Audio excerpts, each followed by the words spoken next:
Welcome to Oil and Whiskey, an Ironclad original. I am Josh Henning. I'm Phil Gerber. I'm Jeremy Gerber. Welcome everybody back to Oil and Whiskey, an Ironclad original, presented by Blade HQ. Whether you're into cars, motorcycles, hunting, fishing, grilling, or any number of things, you've got the tools that you swear by. Everybody's got those tools that they swear by. Have you ever noticed that the tool that finds its way into every job is a knife? Do you have one that you swear by? If not, it's time to get you one. Blade HQ is the place to get it. They've got knives to fit any hand, any belt, any job, and any budget. Just go to bladehq.com/oil and whiskey to shop their selection of knives. Today, we're going to be talking with Chief Brand Officer for Hearst Autos and host of the new podcast, Car Show! Car Show. You got to put... Are you yelling? Yeah, Car Show. Eddie Alterman. So, that's going to be cool. Should be cool. We don't know Eddie. Cool. Don't know him. Quite an accomplished guy, though. Should be interesting. Yeah. He's formerly from Car and Driver, so he's going to be a little more highbrow than... Man, we dressed up for Craig Jackson. We should have dressed up for this one. Damn. You got your clean t-shirt on. Yeah, I don't have any looking stains nice. on. We've also got a new In the Glove box, and we're bringing back story time. But first, it's time for On the Gas. Who do we have for On the Gas this week? This week, I think we're going to go with gapracing down in the Houston area, Tejas. Texas. A lot of action down there in Texas. Yeah. Yeah, a lot of shops, but I think Gap has been really killing it lately. A lot of stuff going on. Just finished building a brand new shop. I was about to say, just finished building up. Yeah, forget about the cars, dude. Thing's huge. Take a look at that shop. The face of that building's gorgeous, and he's got a beautiful new shop laid out, super nice. We went and visited him down there 2-3 years ago, back in his old shop. They were And busting at the seams back then. And busting at the seams, and it seemed like he had a really good vision for how to lay things out moving forward. And I think he's got a hell of a facility there and building some really neat stuff. Also into guns, too. Big time into guns. Yep. Got a little side business doing some builds and stuff. yeah, they just finished a couple of Corvettes, got a couple of C2s going. Bronco, Chevelles. They're kind of a little bit of everything. Yeah, And shit ton of stuff going on there at Yeah. Gap Racing. so check them out. Check 'em out. Racing. At Gap Racing on Instagram. I believe they got a new Nova project that should be getting, spoiler alert, Spoiler. spec roadster shop Nova chassis build.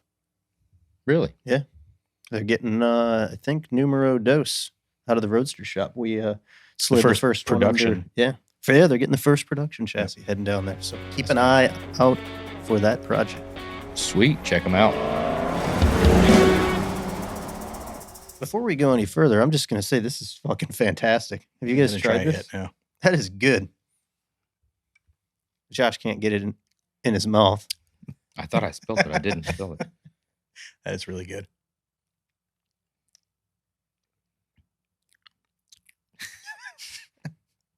It is. I wasn't expecting much. Anytime you got to That stay. was for not a pieces- true. It is. No, it Yeah, is good. that felt forced. This Mine is my was first mine sip. was an honest I reaction. know. I haven't sipped on it much. So We'll see. circle back on that though. Oak and Eden, huh?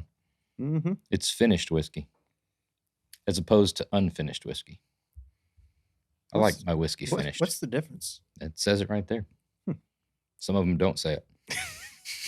So That's how you that's how it is because of the Shocking. way that it is. Yeah, you Yep. can Good. see right there All on right. it. Sweet. You want a 2021 answer? Yes. Yeah, give me the Fire that off. give me the 2021 and then the 2020. All right. The 2020 is just simply I don't know. I No, don't that's know. 22. Or sorry, 2022. Yeah. 2022 was the answer I gave you. All right. Now give me the 2021. version. 2021. Okay, so finished whiskey means it's finished in something else besides the barrel that it came in. So they finish it in things. So this one, like here, would be it's a bourbon whiskey finished on French oak spirals. That seems wouldn't like that's like a late 2021, Yeah. like December. be- because So pretty true. that's Yeah. true. That's truthful. That wasn't just complete fucking bullshit. That's the beauty of 2021. You had no idea what you were getting. Yeah. So for everybody listening, we've had a pivotal moment transitioning into 2022 with Josh. I Henning basically here. gave up. In 2021, he had, I guess, the ability to eloquently tell stories. answer any question, basically. Yeah, that maybe weren't all truthful. You don't know. We don't. Yeah. 2022, he's cutting us straight. I just got tired of it. Yeah. You know what? It's good, though. A simple I don't know goes a long way, you know? Yeah, but you're getting frustrated with it now. You're like, no, tell me we a used story. to go to you to the answers. I want to hear. Because I go to John for whether it's like, how do you mulch your flower beds to, how do you install this bolt in your AR? And he's always got a very detailed. I thought for years that you were telling me that you knew what you were talking about. Come to find out that it's just fucking bullshit. You'll never know. Eddie Alterman is the Chief Brand Officer for Hearst Autos, where he shapes and plans editorial strategy in new areas of business for Hearst's automotive brands such as Car and Driver, Road and Track, Bring a Trailer, and Autoweek. Bring a Trailer we can kind of fit in with. All the other ones are kind of above our stature. Above our pay grade. Above our pay grade. He was previously the editor-in-chief of Car and Driver. He's also host of the brand new podcast, Car Show! I think they want to emphasize the end. It's Car Show. That's right. On the Pushkin Podcast Network. Eddie, welcome to Oil and Whiskey. Hey, thank you guys for having me. What are you sipping on there? We got a little Oak and Eden finished whiskey. Wheat and Nice. Spire. I love a nice wheated bourbon. Is that a rye or a bourbon? It's bourbon. Yep. Fantastic. You don't have yourself a whiskey? I don't. Oh, Should I grab man, one? You came You should- ill prepared. you You're should- welcome to. Absolutely. You should grab one and join. We're much better with it, so I don't know how that works. We're for you. actually, my bar is all packed away Yeah. because we're working on our house. So I've got my my Whistle Pig and my Elmer tea and everything just socked away. Oh. Man, Elmer T. That's a hard That's pull. a good pull there. Thank you. So you're a connoisseur then. If you got an Elmer T. Lee on the shelf or in a box, then you're, I want to go you're- that far. You got good taste. We did a story at Car and Driver about, kind of the story of moonshining, and went to Buffalo Trace in a hopped up Chevy SS and picked up a case of some amazing stuff. I think the regular BT is phenomenal. I just love, that's a great everyday whiskey. That's a good breakfast whiskey, Yeah, that one's hard to beat. I tell people that all the time. That's something you got to have on the shelf. It's a price point where you don't feel bad killing a bottle, and it's good enough that you feel good sharing it with your friends. What are you guys' favorites of the? Oh, and it's hard to pin down a favorite, but I'm a Weller fan. I like that Weller 12. The Pappy 12 that's probably my number one. You just you got to savor that one. Yeah, Hurts the pocketbook a little bit when you start killing bottles. Cringe every time you take a sip, but yeah. the Lot B would definitely be the top. Old Forester birthday bourbons are always really good. Love it. That IW Harper, though, 15-year, been making a heavy run on that lately. That's becoming a It's favorite really, really pretty good. quickly. That's with that cut glass bottle. Yeah, It is. Yeah. Yeah. I don't know if Terrific. it's the bottle that I just like looking You at. just and feel pouring out fancy of. drinking it. You definitely feel fancy. Makes every home a showplace. It does. Yeah. So, Eddie, tell us about your upbringing. How'd you get into the automotive industry? We try to start with everybody and their kind of origin story, and whether it be drawing cars in school or growing up in it. Everybody's kind of got their story. Well, I grew up one block off of Woodward Avenue in Detroit. Wow. So You were I mean, forced Stage into is it. set. yeah, I was doomed from the start. And I still live in Detroit. I love it here.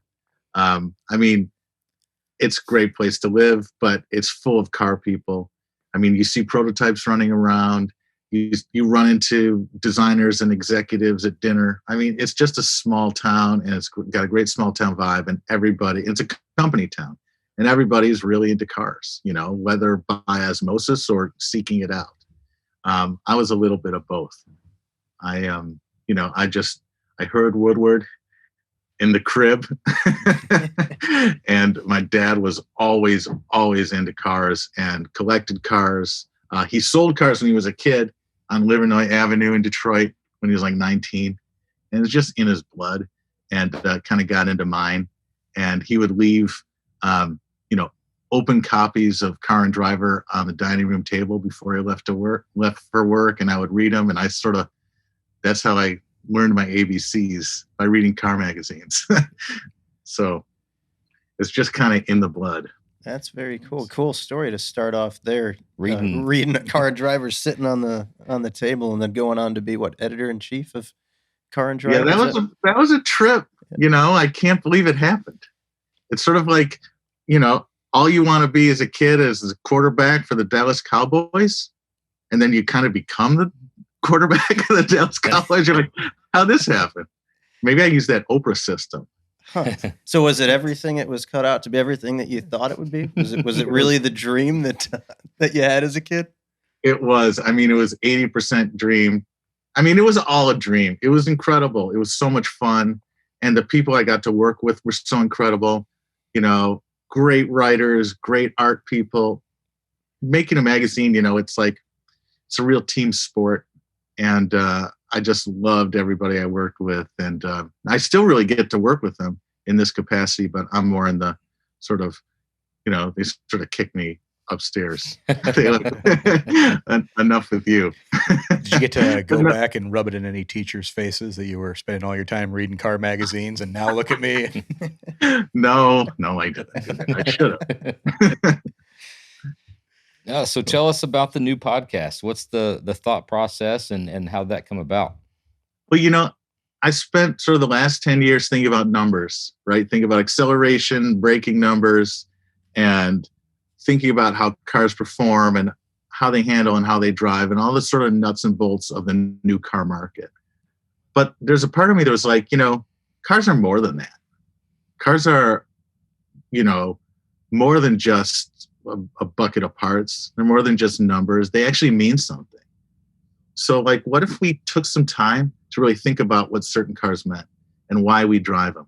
At Car and Driver, we have this saying that if cars weren't emotional purchases, everybody would be driving a beige minivan. But Phil actually does drive a beige minivan. Step up from the Miata. Nothing wrong with beige minivans, but yeah, there is. No, I mean they just, it's like, why do we drive what we drive? The cars have meaning. They say something about us. They're like avatars for our personality. They're portable. They're like, they tell the world something.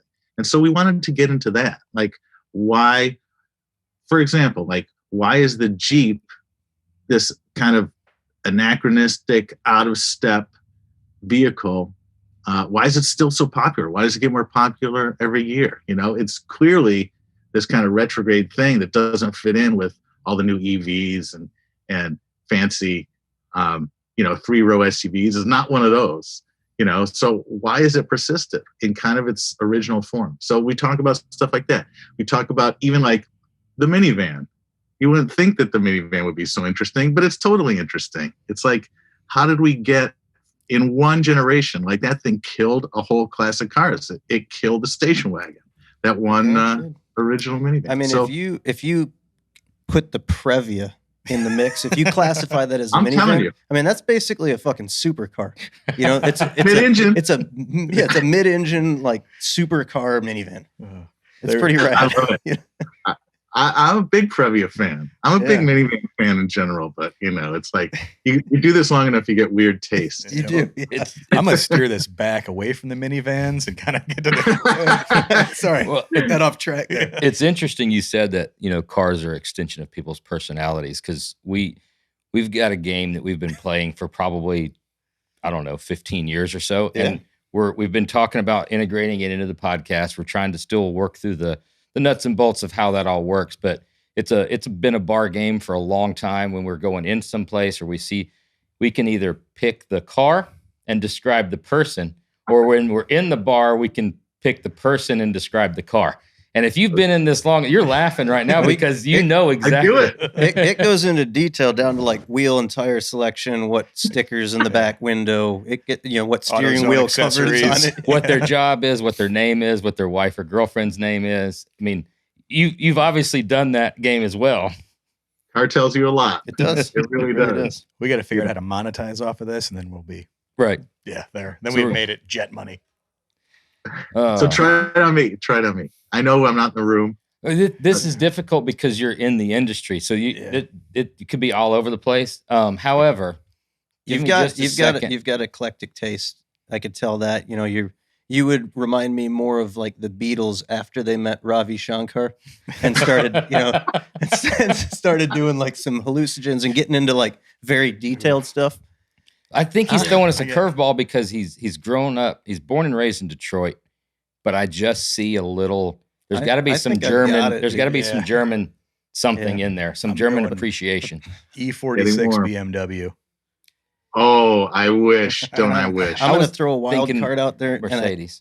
I don't want you to take this as disrespect because it's a performance car, but I'm thinking the Saab, is it a vegan or vegan? What do they call that? Yeah, but I got a real issue with Saab. Ah, damn it. I am taking that personally. Hey, well, I apologize. You've moved up a step then because I was thinking I don't know all the Mercedes, but E-Class, maybe diesel era. Yeah, I had one of those. I had a 300E in college that I bought off my uncle for $12,000.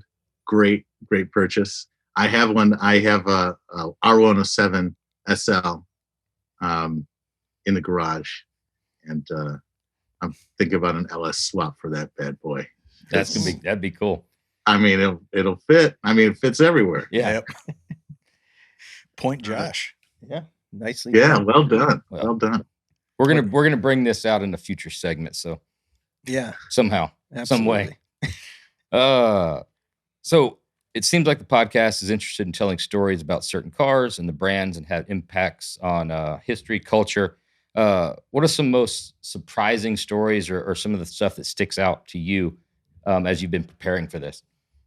Well, one that I didn't even think about until I read this book was the lunar rover. You know, there's 3 cars up on the moon, 3 American cars up on the moon. Really? Lunar 1, 2, and 3. Yeah, they're still up there. And I read this great book by this guy named Earl Swift called Across the Airless Wilds, and turned that into an episode. And that development story is totally fascinating because they really didn't know what was up there. They really couldn't test for that environment, because they have to build something that's lightweight because every gram that goes up has a dollar amount on it. So they couldn't build the real thing because it was so light and you couldn't test it on Earth. It was built for 1/6 gravity. So you can never really drive the thing. And they send it up there and they're like, see what happens. And it was really a very cool story. What's and it powered by? It's battery powered. It's an EV. I don't know if it's nickel metal hydride, probably. But that's the storage. What it's powered by was, probably a DC motor. 3 of them up there. That's pretty wild. I wonder if Elon's up there fucking around with those things. Well, there's actually more than that because didn't Elon send a Tesla into space? Yeah, he did. And, NASA's going back too. They're going to put a colony on the moon for, it's going to be, at first I think it's called Artemis. That's the project. And we talked to one of the GM designers that's working on the vehicles. They're going to be autonomous and driven. And, going back to space. I think we should put a T-Rex on the moon. One, to show everybody what America's all about, and just to piss off Matt Farah too. Be like, yeah, this is America. This is America. Does Matt not like that thing? Oh man, yeah. You got to do some research on that. Matt has gone on and on and on, and basically said that that's everything that's wrong with America and its excess. The T-Rex. The T-Rex. I mean, Americans buy what they want. They drive what they want to drive. And I don't know about you, but that T-Rex seems to me like an incredible achievement. We drive this set of roads in Michigan every year for our 10 best test. And I was faster across those undulating, what are they called? Moraine roads in that T-Rex than I was in almost anything. I'd be faster in that T-Rex than I would be in a Charger Challenger Hellcat. Wow. I mean, the thing just covers road like almost nothing else. I mean, you get 7 miles per gallon in it. I'm with you though. I mean, Americans going to buy what they want to buy. Dodge wouldn't be making it, or Ram wouldn't be making it if there wasn't consumers out there. And a waiting list to get them. So Were you still thinking about getting that Slingshot, the Polaris version of that? Oh, yeah. Or no? No. I feel like the crown may have just been passed. Could No. be. I mean, I will say, Don't, when you don't. see those going down the road, it's like, it's a little funky looking, but part of me is like, that thing's probably a lot of fun to drive. Yeah. Am I wrong? Which part are It you? is fun. I don't know. It is fun. Somewhere between a motorcycle and a car. Yeah. Good. John York Sure. loves them. John York loves them. I think he's got one secretly, just doesn't want to drive it to the shop.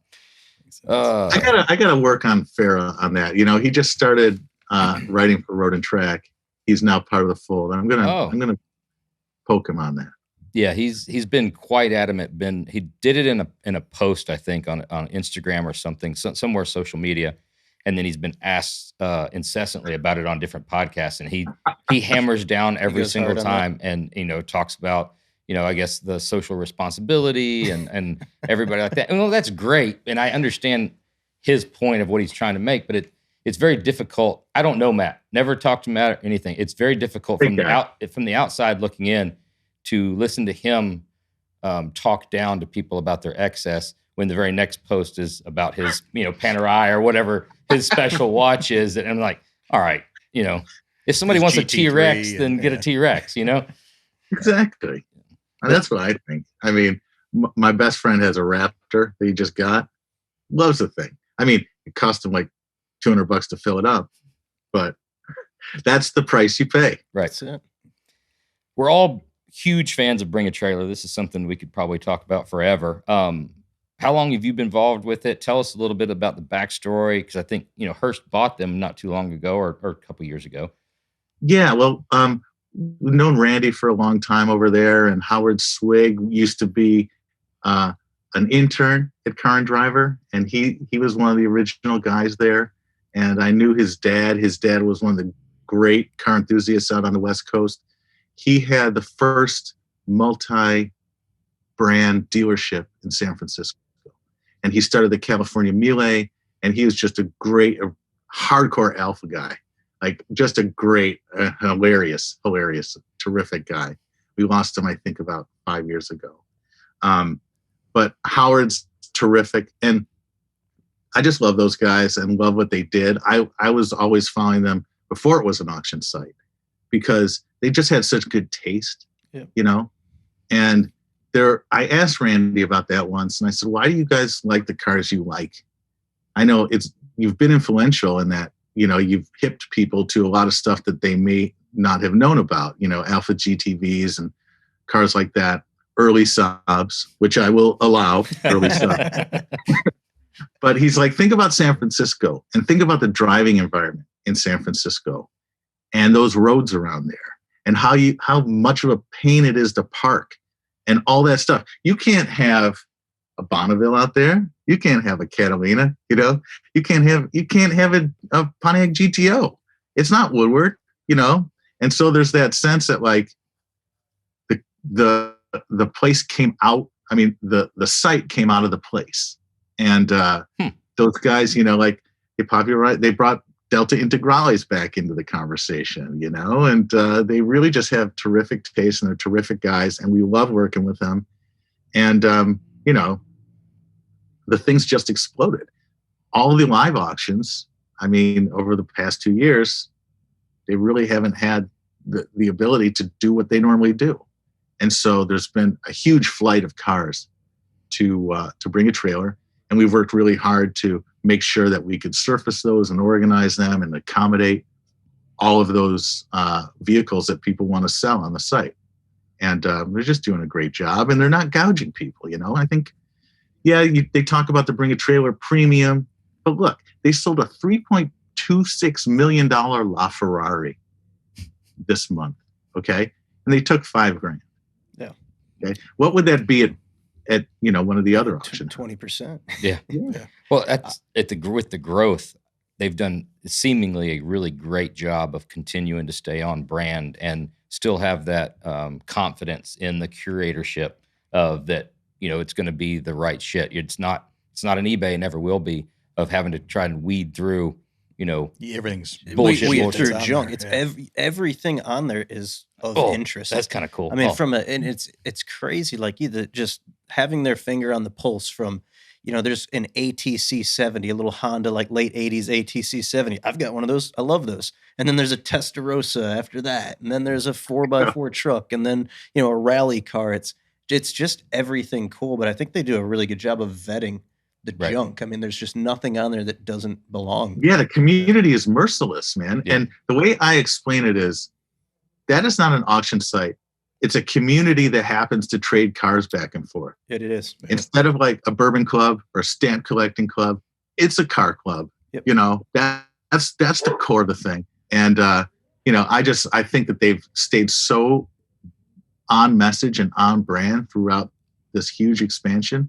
It's an amazing thing. It Amazing. It really is. When you talk about, like building a community, Phil and myself, we've bought a handful of cars off of there and bid on quite a bit of stuff. And as you're going through, I mean, the comments section, it's not like you get on some of these forums and auction sites and the people are just ruthless, just tearing the cars apart, tearing Could have the built people it apart. cheaper. Yeah. And bring it. It's like overwhelmingly positive, and everybody's helping each other. One guy might go out and look at the car in person, and then puts an honest review. And the seller's always on there communicating, and it's just such a great community. It really is. There's a ton of experts. It's putting a lot of the pre-purchase inspection guys out of business. Yeah.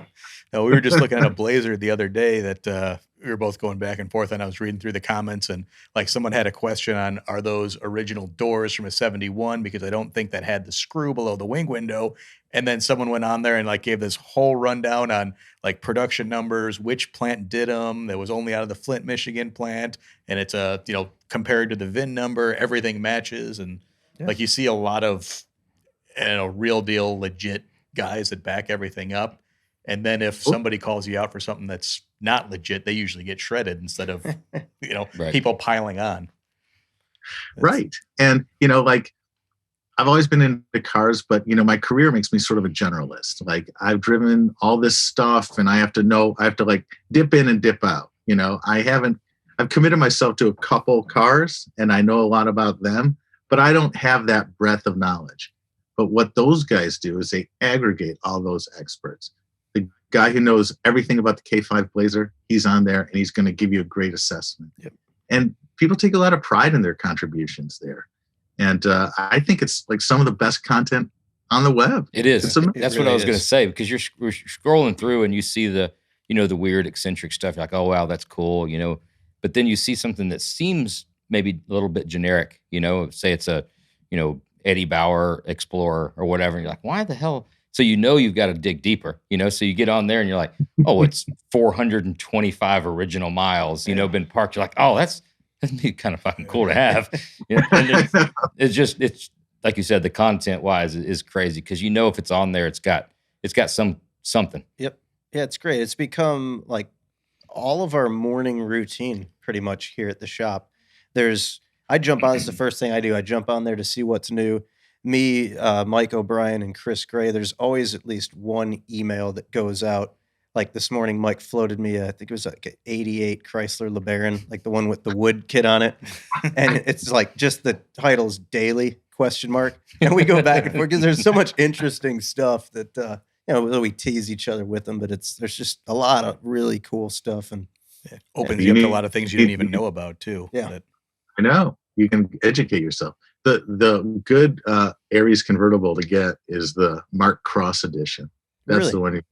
I'm kidding. I didn't. Well, we had what do we have? The 79 Continental. It was the Cartier edition, right? Oh, Yeah. yeah. That was quite the There's land overhead. yacht. Yeah, had a bow thruster on it and everything. To park it. Would you say 80% of your searches on Bring a Trailer are either LeBaron or Testarossa? Probably. Yeah, I was just watching it, but right before we jumped on this podcast, I was looking at there's a 89 black Testarossa, 19,000 miles in New Hampshire. Looks like there could be a deal to be had, but it's auctions. Don't they seem undervalued to you? They did up until like 2 months ago, and now they're going like 200K and over. But they were always undervalued. Yeah, you could find yourself a nice like late 80s Testarossa in like the upper 80s, low 90s. but I think they're finally catching on. I think they're going to turn into like the 80s 911 turbo. That's kind of Jeremy's numbers. white whale, the Testarossa. The Testarossa is awesome. And, it's really kind of a GT car. It's really easy to drive, and it's not like hard-edged at all. It rides great, feels pretty light. So you've gotten to pilot one of those, huh?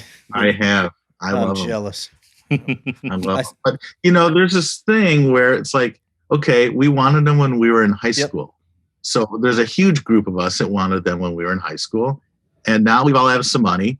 And now it's competition for who has the most money, Well, if you had the most money, you wouldn't be buying the Testarossa. You'd be walking into the Ferrari dealership and buying something new. But what's the coolest thing you've seen sold on Bring a Trailer, or the one that tempted you to make maybe some poor financial decisions?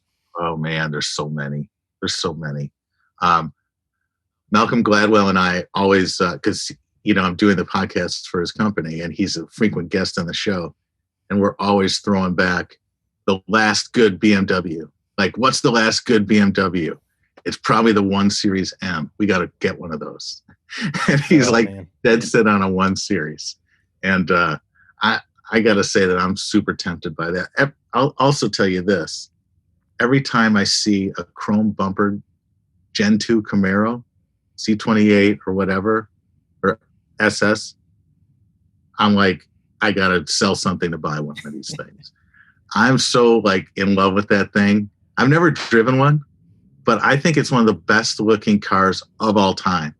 I mean, you think about what was going on in Italy in 1970 and a half or 1971. Yep. GM was killing them. It was killing Pininfarina. I mean, those 365s, they looked like crap compared to, or the 365 GTC4 with that weird front, largemouth bass bumper on it. Yeah. The GM stuff is way better. I always felt like that second gen was kind of influenced by American Ferrari, Italian styling, but a little bit better. In the 70s, it was very cool. A lot of people don't like it for that reason, but I appreciate it, and I'm kind of drawn to it because it's sports car looking. Yeah. You guys ever see the Pegasus? Do you know about that? Is that a 71 Mustang? Pegasus? No.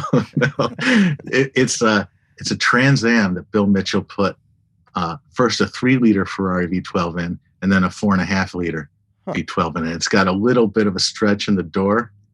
It's super cool. Yeah, I'll have to check I got to ride in that one. Oh my God. I'm a huge Bill Mitchell fan. I've read several little small books on his history. You want to talk about a character. That guy was that.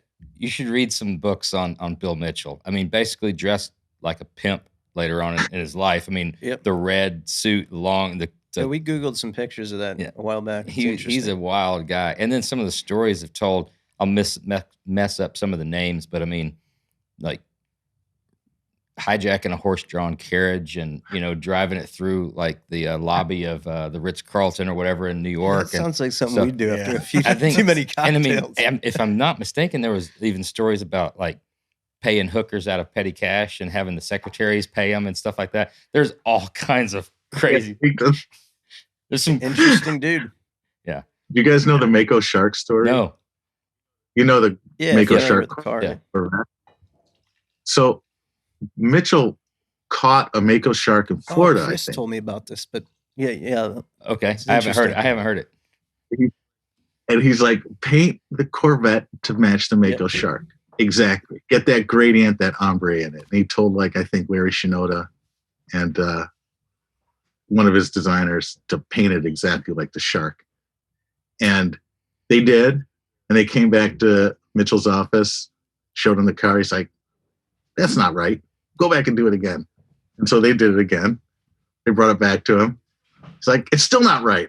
You guys idiots? It's got to look like this.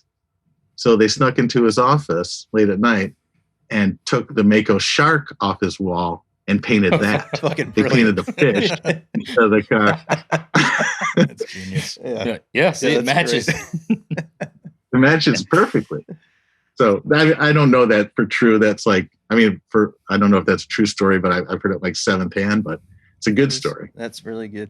I got to say, when we're on the topic of the coolest thing that's sold on Bring a Trailer, I gotta say that. Do you remember following that when Ben Kramer's 41 Apache Yeah. sold? So you don't see a lot of marine stuff or boat stuff, but I kind of geek out about like old school offshore boats. And there was I think it's 87, 88. It was the first 41 Apache, and Ben Kramer, who owned Apache, wild dude who's doing life in prison for drugs and murder and all sorts of cool stuff. What is it about those offshore race boats and cocaine? What is it about? That was the customer. Yeah. That was the customer. That's who was buying them. That's what they were moving. But that boat, that was his race boat. It was like one of the winningest boats back in the day, and it sold on there. And I thought it was going to slide under the radar. So I'm watching this thing like a hawk, thinking, I'm like, oh, there's probably not a lot of like boat guys, marine guys on here. No, it sold for huge money. But very cool that they were able to drum that up and sell it. That's awesome. One thing I really did want to buy was also a boat. There was a Chris Craft barrelback. Now I don't have access to a lake. I've never had a boat. I just wanted one of those. And then I learned about the maintenance on those things. Like you have to seal them every year. It's a horrible pain in the ass. Yeah. So that was enough, of a rational reason not to do it. But those things are so cool. Those dual cowl wooden Chris Crafts. Those just scream you've either arrived or you're a connoisseur. Like you like nice You things. don't need to put it in the water. Just keep it in the garage. The garage is perfect. Yeah. One of those. Or you're well born, Yeah. Kennedy kind of boat. As the editor-in-chief of Car and Driver, you've probably got to drive some pretty crazy stuff. Tell us some stories about unique test drives or unique vehicles. Oil and Whiskey, we are all about the stories. This is less of an interview and more of a bullshit session. So tell us some stuff that's crazy. Well, I think the greatest drive I ever had was in a 55 Mercedes Gullwing on the Miglia. The recreation of the original race. First of all, I've always idolized Sterling Moss. I got to meet him a couple times. He's the guy who died with the record for quickest time on the Miglia in 1955 in Mercedes-Benz 300 SLR number 722. And he did that 1,000 miles in something like 10 hours and 18 minutes or something. Just crazy, crazy speed over those public roads in Italy. And you go over those same roads. I mean, it's not, unlimited speed, but it's more like speed tourism, right? You go from Brescia to the east side of the country down to Rome and then back up. And you do it over 3 days. And it's hard to do over 3 days. But so we started out in a group of all these super rich dudes in their, front engine Ferraris and, these incredible Oscars and super rare cars, Ciatas and weird stuff. Because you can only bring a car that was built between 1927 and 1957 when the race was shut down. So the Gullwing was right kind of at the tail end of that, 55. And I'm like, Mercedes-Benz, this is a really cool car and it's got the wings and everything, but how's it going to keep up with all these Ferraris? This thing is kind of based off a sedan and I didn't really know. Okay. I'd read about it and I'm like, okay, it's going. Everybody talks about it. What's the big deal? Okay. Oh my God. That is the best car ever built. It is so incredible. And, it was basically like an aircraft for the street. It was first gas direct injection. It was a tube frame, and it was built off the 3-liter from the 300S because post-war Germany was pretty austere and they couldn't do those big SSK kind of cars that they were doing pre-war. And that thing is just magic. It's the first supercar, but not supercar in the Lamborghini sense. It's the first supercar in the NSX sense, where it's can do everything. It's super comfortable. It's super fast. That car would regularly hit 160 miles an hour in 1955. Good grief. When stuff struggled to, go 100. And it was so comfortable. It was so well laid out, so airy. And I just loved driving it. And, it has these low pivot swing axles. They actually retrofitted, I think, the Roadster low pivot swing axles to my car. It was so easy to drive. And the race, it's like you drive from 6 a.m. to basically midnight or 1 a.m. You try to get some sleep, and then you get up and you do the whole thing over and over again. And the last day, we're going through Modena and whatever, and we're like driving up the left side of the country. And 2 stories about that. One, they took us into like the Ferrari gate in Modena. I'm like, what's going on here? And the lead car went onto the track at Fiorano, and they're like, drive the track. So we're in this going in like the, sanctum sanctorum of Ferrari, right? Fiorano, the test track, and we get to drive it. It was so cool. It was just so cool. The second crazy thing that happened that day is, as we're driving up, I think it was like the Futa Pass, which is a real famous road going sort of out of Rome. I might be wrong in my geography here. Like, I was not a good geography student. And this is a really challenging road. And I was passing a couple people, and there's no seatbelts in the car. You're just like driving like an idiot. We had this thing called the Mille lane, which was the center lane between oncoming traffic and the real flow of traffic. So we were trying to cut through, and cops in Italy would let you do this. So we're driving along, we're passing cars, and I catch up to a red going just like ours, okay? And I'm like, this dude can drive, okay? I could not get past him. He was hauling ass, and he was like 6 inches off this raised stone curb. I'm like, this guy is fucking legend, okay? And we get out the lunch stop, and I run over. I'm like, who the hell is that? Roger Penske gets out. Oh shit! Wow. I'm like, it was a master class. That guy can still drive. Damn. And we're talking, and he's got the Nomex suit. He's got the 5-point racing harness and everything. He looks at our car. We have no belts. We're in shorts. He's like, you guys are fucking idiots. So that was a peak experience. That one's hard to beat. That's a damn good story. Yeah, that is. I'll ask you on the SLS, because you're probably, you're obviously way smarter than we are when it comes to that realm. Why do you think Mercedes has been so protective of that car and that brand? I know they've had all kinds of issues with replicas.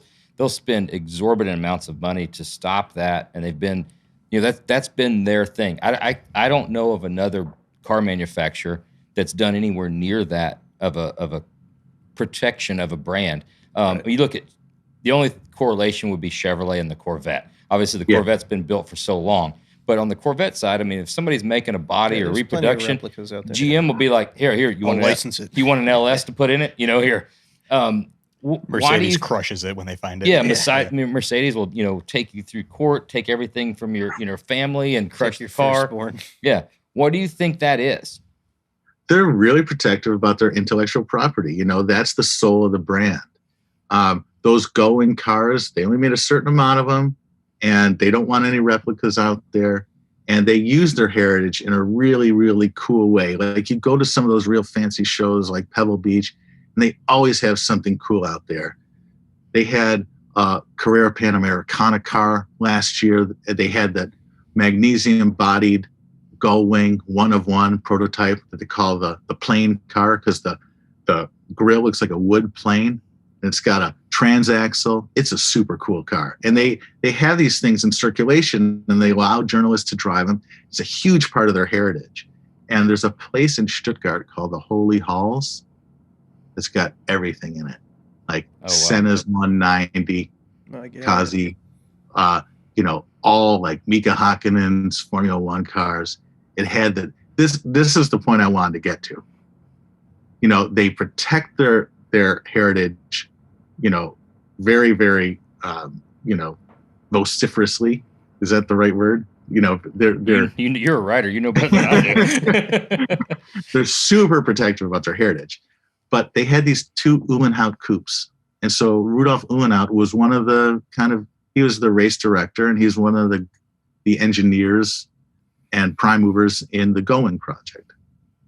And he had 2 of these coupes made of SLRs, 198s, I believe, W198. No, that's the Going. Maybe 194s. I have to check the numbers. I'm sorry. I should know this. I don't.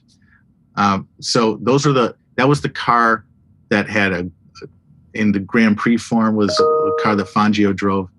In 300 SLR form, it was the 722 that Moss won the Mille with in 55. And he did 2 special bodied coupes based on this Grand Prix car. So basically it's like taking Lewis Hamilton's F1 AMG car and putting a coupe body on it and driving it around. Okay. And he had 2 of those in the 50s. So he had 2 of those, one with a red interior and one with a blue interior. And one was his daily driver. But the company just sold one. They sold it for like $145 million. Oh. And I'm like, can that be worth it? $145 million doesn't go too far in a car company. No. That buys a radio button, for like the C-Class. Well, it's crazy about the Mercedes deal. I mean, like, from the outsider, from a muscle car guy, from a hot rod guy, for somebody that's been in this world for so long, you always look at Mercedes as they're not even trying to be cool, and they're cool. You look at them in F1. Everything that they do in F1 is just a little bit. Ferrari is deep-seated in heritage. Yeah, I know. Y'all were just fucking there. All right. You were down in Miami? They were there. It was really I cool. was not. Really cool to see. We touched it. Yeah. Tell me about that. Oh, I mean, just absolutely surreal getting to see that. I can't even explain it. Not as cool as driving a Gullwing Mercedes through the streets of Italy, but I mean, just wild after seeing it on TV and just thinking that's something that you'll really never experience in person. I mean, like the professionalism and the level that everybody is at there is just unbelievable. I mean, the sound, the performance, the lack of error in anything that they do. It's just like absolute perfection. So cool to see. Yeah. I bet it was. Yeah. Yeah. I got some cool pictures that I'll show you. I got a video on my phone. I'll tell you what, I love all the, Italian cars and German cars. I think most of our listeners are more, diehard muscle car guys, but I have so much appreciation for that stuff. My problem with it is the damn numbers. You don't know what you're getting. For American car, you've got the Camaro. I mean, AMC had the fucking Rebel machine. Yeah. Okay. The best and then names. I'm trying to, rationalize all these and put these together. There's the 700 SL, the 150, the H94. It's like, I know the cars. I mean, they're so much cool, gorgeous, influential stuff. It's just, damn, the numbers are, I can't identify. Yeah. My point of that is from a marketing standpoint or a branding standpoint, it seems like BMW is always trying, and it's visible that they're trying so hard. Sure. Mercedes is kind of just like their heads back, and I don't. I'm probably not describing this in the right way, but it's kind of like they just are cool. They're not trying to be cool. They just happen to be really fucking cool. Does that make any sense to you? There's a kind of like a great arrogance about it, try to catch us, and, a big fan of what they do, but, there's good stuff everywhere. There are so many great cars out there now. It's nuts. There's not a bad car in the bunch. I mean, it's just like what you like, I'm driving new stuff every day, and I'm just like astonished that nothing is bad. It's just like levels of good. Imagine going back 20 years ago and taking a Genesis, right? And being like, oh yeah, so all you Hyundai guys, like this is what you got to look forward to, Can you believe that? I mean, seriously, I don't own one. I've driven one on a test drive, but those things are like ridiculous. And every review you read on them, it's just amazing. And I mean, obviously they changed their name or rebranded from, and broke off. But I mean, we all grew up. I mean, a Hyundai was. It's a Hyundai. Yeah, not a lot of street cred there. Yeah, there was. It gets you from here to there, and that's, right. It wasn't like, you know what? I see great things in that company. They're going to bring us something nice. I mean, it's money that is well directed. That's what gets you to what Genesis is now. And they've hired incredible designers, like Luke And Peter Schreier was super, he was from Audi. And he kind of taught them how to build these cars with great fits and beautiful stamping, great paint. I've got a GV70 out in my driveway right now. And that's like $100,000 interior in a $50,000 car. You don't know how they do it. And they keep iterating. One of the secrets I've seen in the car business is the people who introduce new models on a faster cadence typically win, and the Japanese when front wheel drive sedans were the big category in America, Honda product cycles were 4 and 5 years. Ford's was 8 or 9. And so they were able to iterate faster. And Hyundai, Kia, Genesis, they're on 2-year cycles. It's crazy how fast they can iterate. And so each new generation gets all that evolution and it just keeps getting faster and faster. And it's they've almost caught up. I mean, a GLC Mercedes versus a GV70. I mean, toss up. Which one do you like better? There's no fall off in the Genesis. Yeah, I never thought I'd see the day when a Hyundai drives by and it catches. I catch it out of the corner of my eye. And I'm like, what was that? Man, those wheels, are those after? No, those are the stock wheel. Man, what's up with the headlights? Well, they're just good looking. You've got the manufacturing and the design and the product side of things, but from a brand recognition, consumer awareness, and changing the mindset, they've done a really good job. That's a tall order. That's a really tall order. And you got to keep doing it. Right. And that's why, to your point, why Mercedes-Benz keeps its heritage, preserves its heritage so strongly, and why Porsche is so intent on doing those Rennsport reunions and having those heritage moments, because Genesis doesn't have that. Tesla doesn't have that. There's no heritage. Right. Well, and the consumer, we all know this in every product. Even ours. The consumers, humans are by nature, what's next? What have you done for me lately?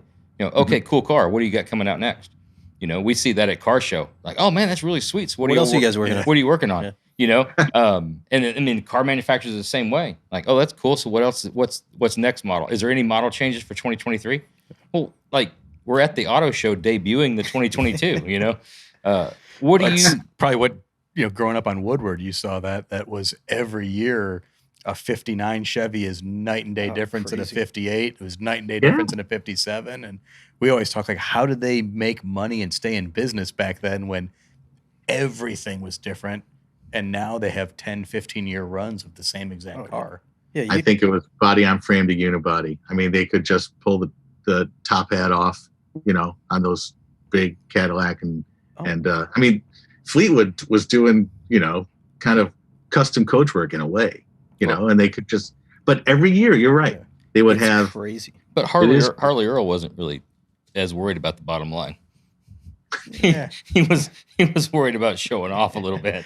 Yeah, cool. But the thing is, they were all good. Yeah. They were all good. Show me a bad one in that whole run from GM from 48 to 73. Was there a bad one? I wasn't a 58 fan, but that's just me personally.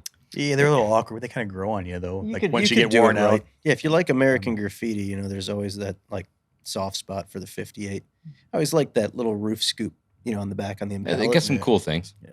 But it is, honestly, in comparison, that's a good point you bring up, because we're so impressed with what's going on today with how all these changes and what Hyundai's done. But like Phil said, look at the 57 Chevy, Bel Air, to a 58 Impala, to a 59 to a 60. And you talk about, they're body on frame, but that's the business we're in. Those frames are completely different. You went from perimeter frame to X frame to different suspension. It's a complete redesign and debuting new motors. Everything is different. And the Fuelie to the 409. That's. Oh, you think the 283 is big? Wait till you see what we got next year. Yeah. Right. Now you go to buy a car, you don't even know what motor's in it. It has the motor it comes with, and that's it. Yeah. Right. And people don't even care. Yeah. That's kind of the secret to Tesla's success. Is it fast? Does it look cool? Okay. I'll buy Does it it. got Wi-Fi? You know? Does it got rear Yeah. rear Oh, yeah. seat AC? He's Well, got I it think going the on. look cool is kind of where it's at, and I think the ones that are taking off, the car companies, that they seem to focus on that, and that it's what looks cool. It's still, I think, the passion that what sells the cars, and there's a lot of them that are missing that mark. And Yeah. It's design. yeah, And look, that's how GM did it. That's how they got 50% market share. And that's how they became so important and so like critical to American success. You know, they were just design did it, I think. I think it was Harley Earl and the art and color philosophy that he had. And they were just so desirable. You know, they just looked amazing. They looked like success. But then they still build. If I understand, that's the large majority of the public. We're out all the time and we see cars, you know, and you look at a 2006 beige Toyota Tercel, you know, and somebody bought that car brand new. They went to the dealer and they, out of all of their options, they selected that car. Like we always wonder, like, is that There's a guy an- that's that's just a like, mode of Yeah, transportation. there's That's an just ass like, for every seat. I got to have a car. Like, how fast can you get me out of here? I don't really give a shit what color it Pretty is. much. I just need a car. I don't understand that, but that does exist. That philosophy does exist. Yeah. But I mean, yeah, I just can't get over some of that stuff that they were cranking out in the 50s and 60s. I mean, those three front drivers, first, they were so over-engineered and so overbuilt, Tornado and the Riv and the Eldorado. Yep. That's 67 Eldorado. I mean, what's better than that? The Eldorado's wild. We had one in the shop to scan it, to do a chassis on it. And it's so weird when you sit in the car with no trans tunnel. It's like you're in a pickup Yeah. truck. Yeah. I mean, it's a beautiful car. In 67, how many kids do you think played around down there where the trans tunnel should yeah. be? Dude, me as reckless as I am, I've got, I'm going to drive that 76 Chevy, short box, and my son and my daughter are in there. I mean, I strap them in, but I'm driving yesterday, coming down the highway, and there's some little like rice rocket thing, and these two girls in it, and they got this little like kid, must be a year or two old, like loose in the front seat, playing around, touching the dash, and I'm like, what the fuck? What are you doing? What is the matter with you? How irresponsible? Voice of reason. Over And there. then you think And then about, I'm thinking to myself, I'm like, oh shit. I mean, yeah, I'm thinking at the same time, like, yeah, I mean, back in the day, there was like the Vista Cruiser, and there's like Oh, yeah. 15 kids just crawling around in the back of that thing. And like you said, yeah. my dad had the 86 custom cruiser, Yeah. and my grandparents had the beige two-door sport glass or Aero Coupe Caprice. Yeah. And I remember bench seat, standing up on the front bench seat, Yeah. and my, it'll be fine. my spot always with my parents and my grandparents, remember, we always used to stand next to the seat, next to the drive. You'd lean up against like the pillar, and you just kind of put your arm around the seat in the back seat. Like, Yeah, dude, standing up. Have you ever gotten in an accident? You're- You were I came home from the hospital in a 65 Corvette convertible That's when I pretty- was born. that's Wow, pretty badass. you're kidding. That's really bad. And I that used to have to leave it Was sitting it three idle. people? Yeah. I was on my mom's lap, but they used to have to leave the car running in the driveway because that was the only way I could fall asleep for the first like couple of weeks was the vibration of the car. Really? Yeah. That's pretty badass. Yeah. Yeah, and then I remember in the vets, you always said that we would drive around and you'd go in on like a C3, C4 convertible vet. My dad, my mom, and then you'd tuck in that little In the little void, pocket? whatever that little pocket was, where the tonneau cover came up, and you'd Right. drive all That's over not the place. for a rider, No. for a passenger. Yeah, either that or you're driving on his lap, steering. Times have changed. Yeah, and like the rear facing third row in those custom cruisers, like you're inches off the bumper. Yeah. I sucking in exhaust Yeah. fumes the if whole you way. didn't, if you didn't die from a car accident, you're going to die of carbon monoxide poisoning. I saw most of the country in that. My dad would refuse to fly. And so family vacations, I mean, it didn't matter. I mean, oh, we're going to go to Europe? We'll drive. Get in the custom cruiser. And Yeah, my mom had those. yeah, everywhere, all over that country, seeing out the back. I don't know how I didn't know any better. I mean, it was just, that was your transportation. We asked this question with hot rod builders and other guests a lot, but you see things probably way faster than anybody else does. So where do you see technology going that's going to disrupt the industry? And besides EV, that's the hot topic everybody's talking about. But besides EV, what technologies are going to be implemented that you see as being a disruptor?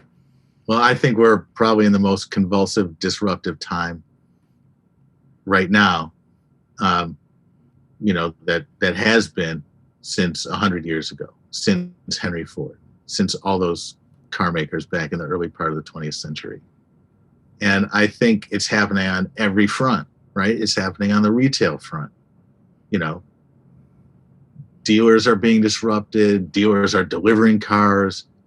Huge numbers, or a huge percentage of transactions are happening online and just consummated at the dealership or with a dealer, I should say.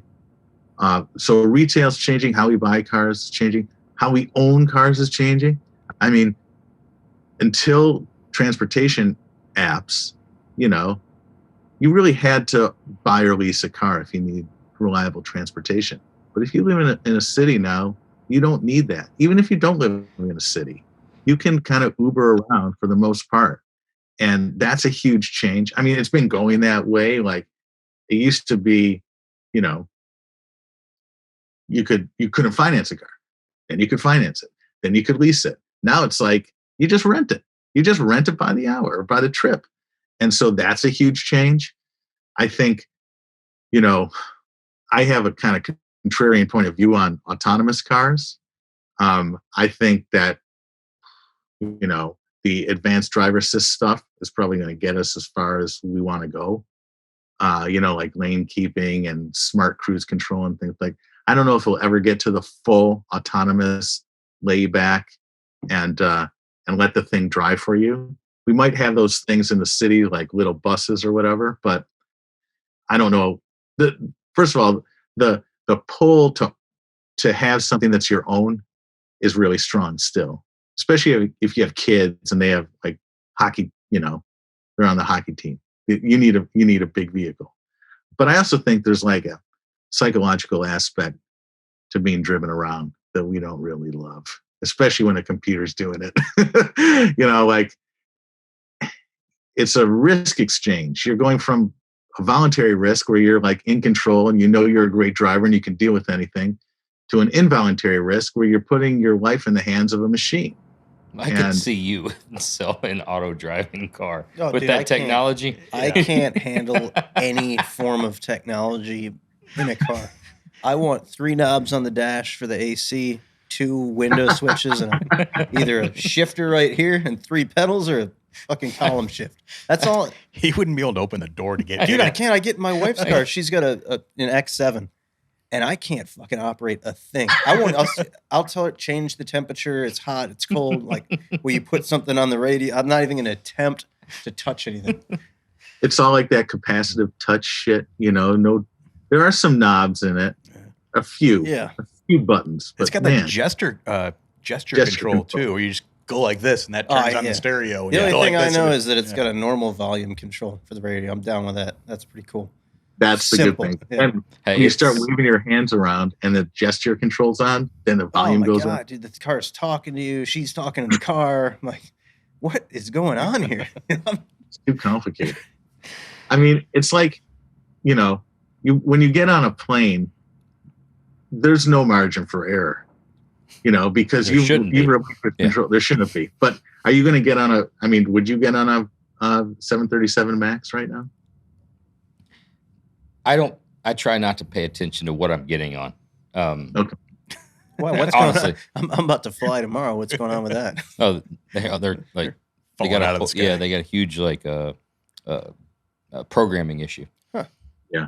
It's, don't worry about it. You're not going to be flying on one. Yeah, I'll be good. But the point is, like, when you're not in control, shit can't go wrong. Right. You're just not going to trust the technology. Yeah, but have you seen the majority of people that are out on the road driving? They I know, right? need something else controlling.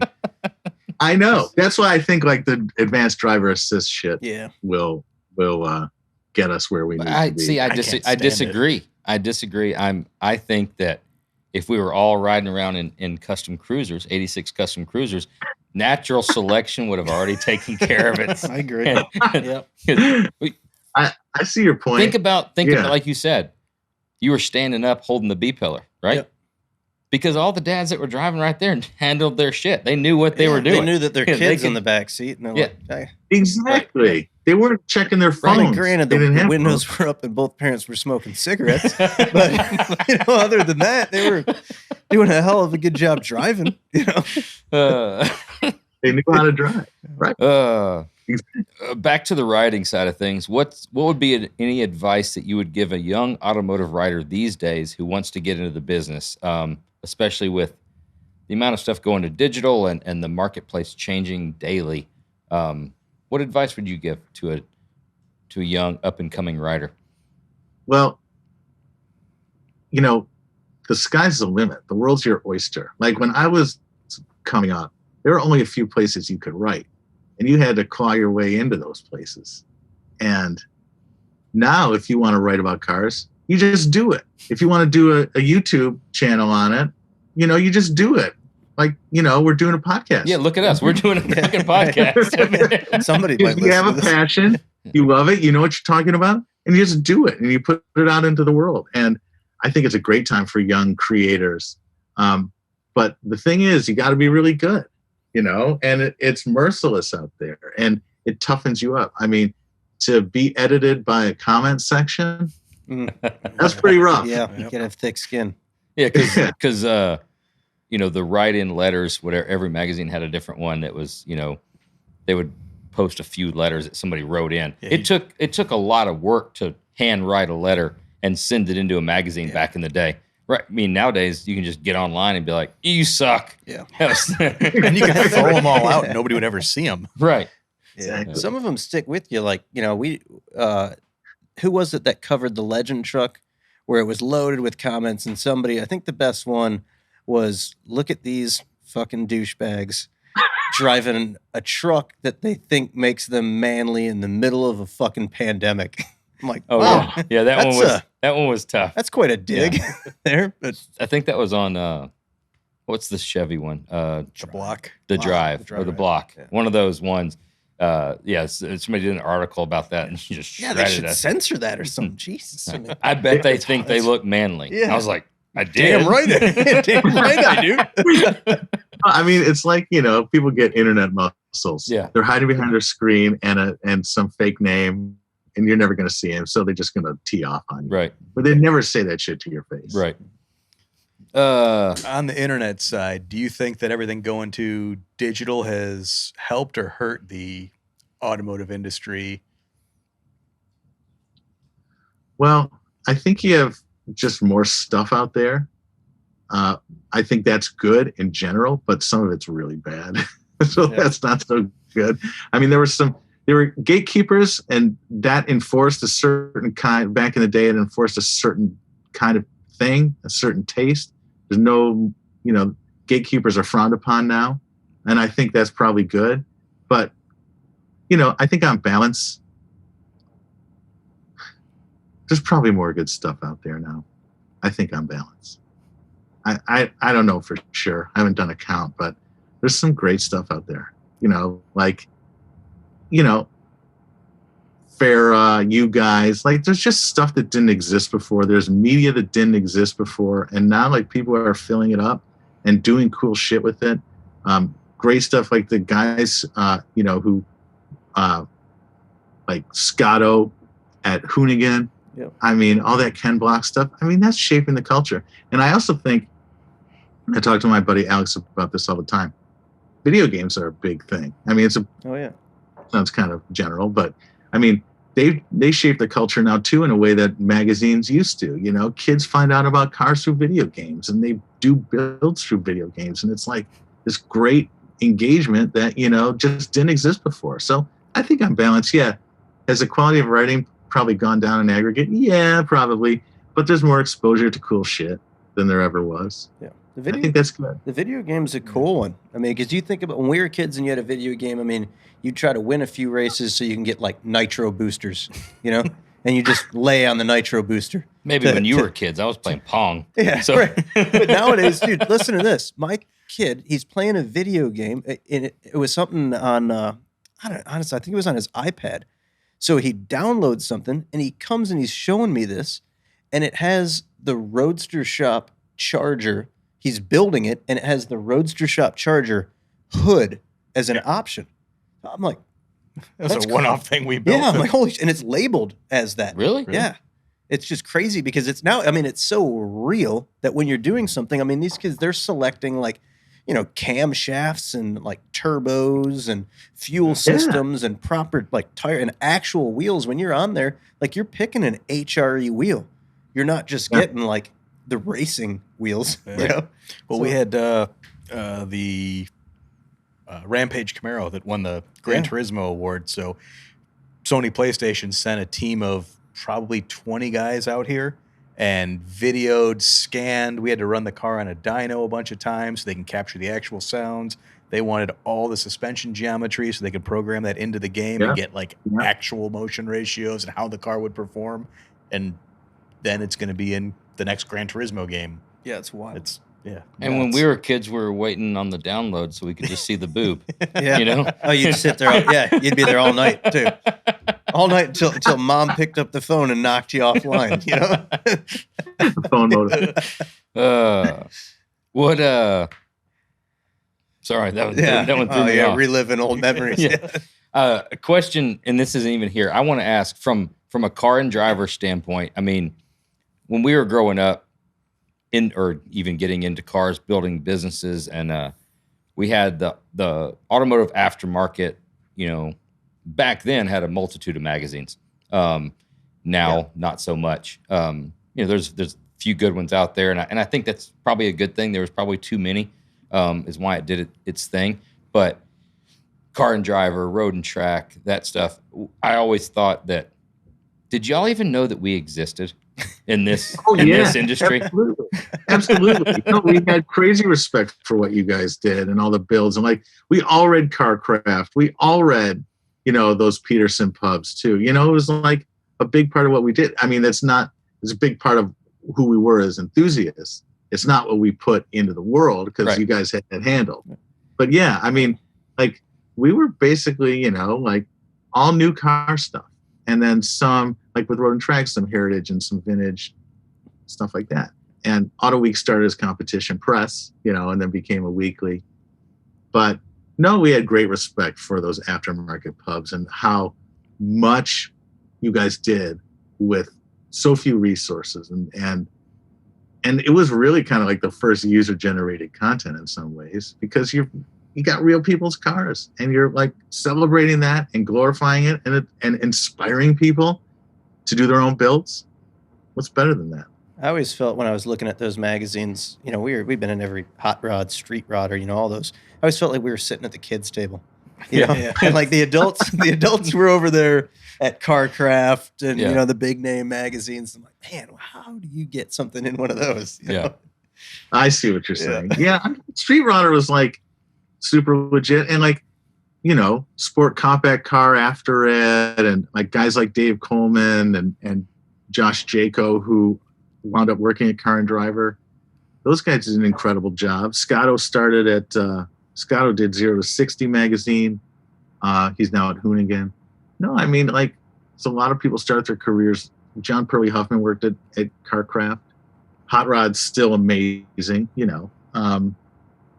But it's a different time. I mean, it's a different time for magazines, for print magazines in general. And, you know, if you don't have a kind of business, a justifiable business case for your digital content, it's very, very hard. You know, luckily Car and Driver is like the preeminent, and we've built it into that, but the preeminent new car research outlet, you know, but that was our business plan.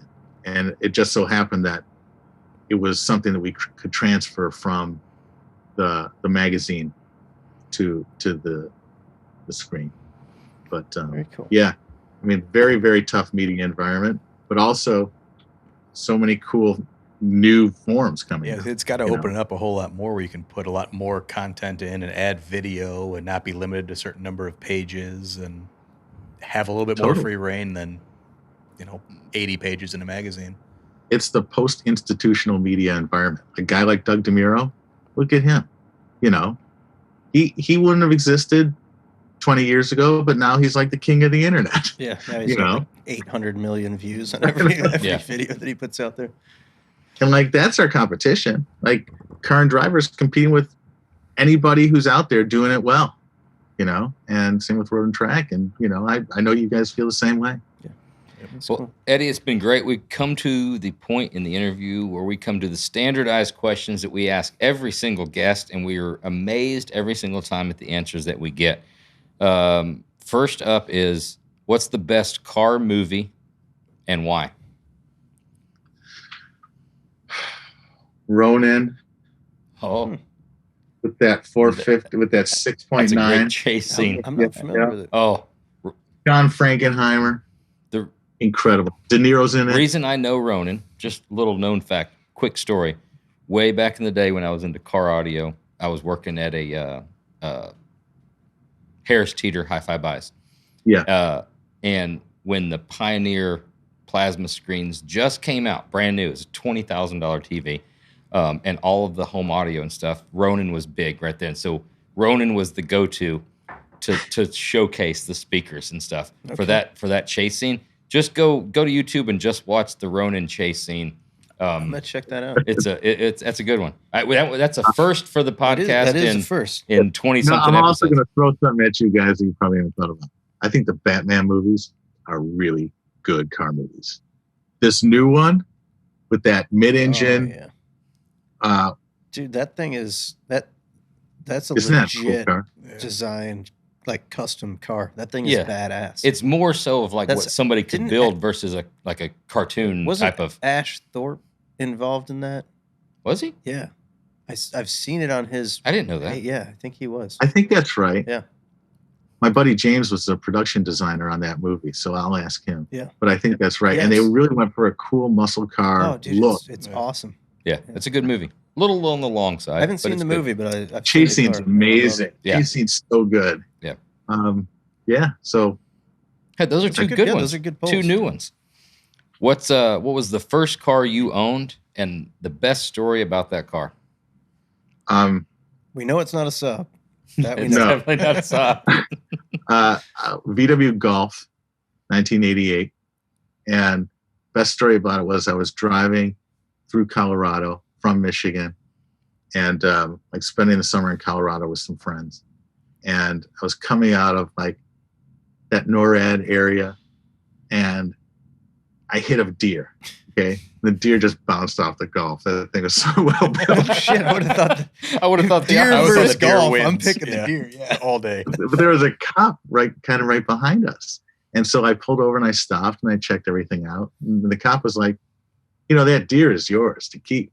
I'm like, really? You killed him fair and square. So, yeah. So, but I couldn't take it with me. It was sad. You'd end up with one of the, was it Tommy Boy? Put Exactly. that thing in the back seat. I've always That's a wanted big to. thing. I've always wanted to hang up somewhere a deer head and then the front bumper underneath it of the car that killed Pretty it. good. Yeah, that's mine right Good there. And last but not least, something we've asked every single guest that has ever been on this podcast. It's time for a pocket dump. What is in your pockets right now? Oh. God, nothing. Not a thing?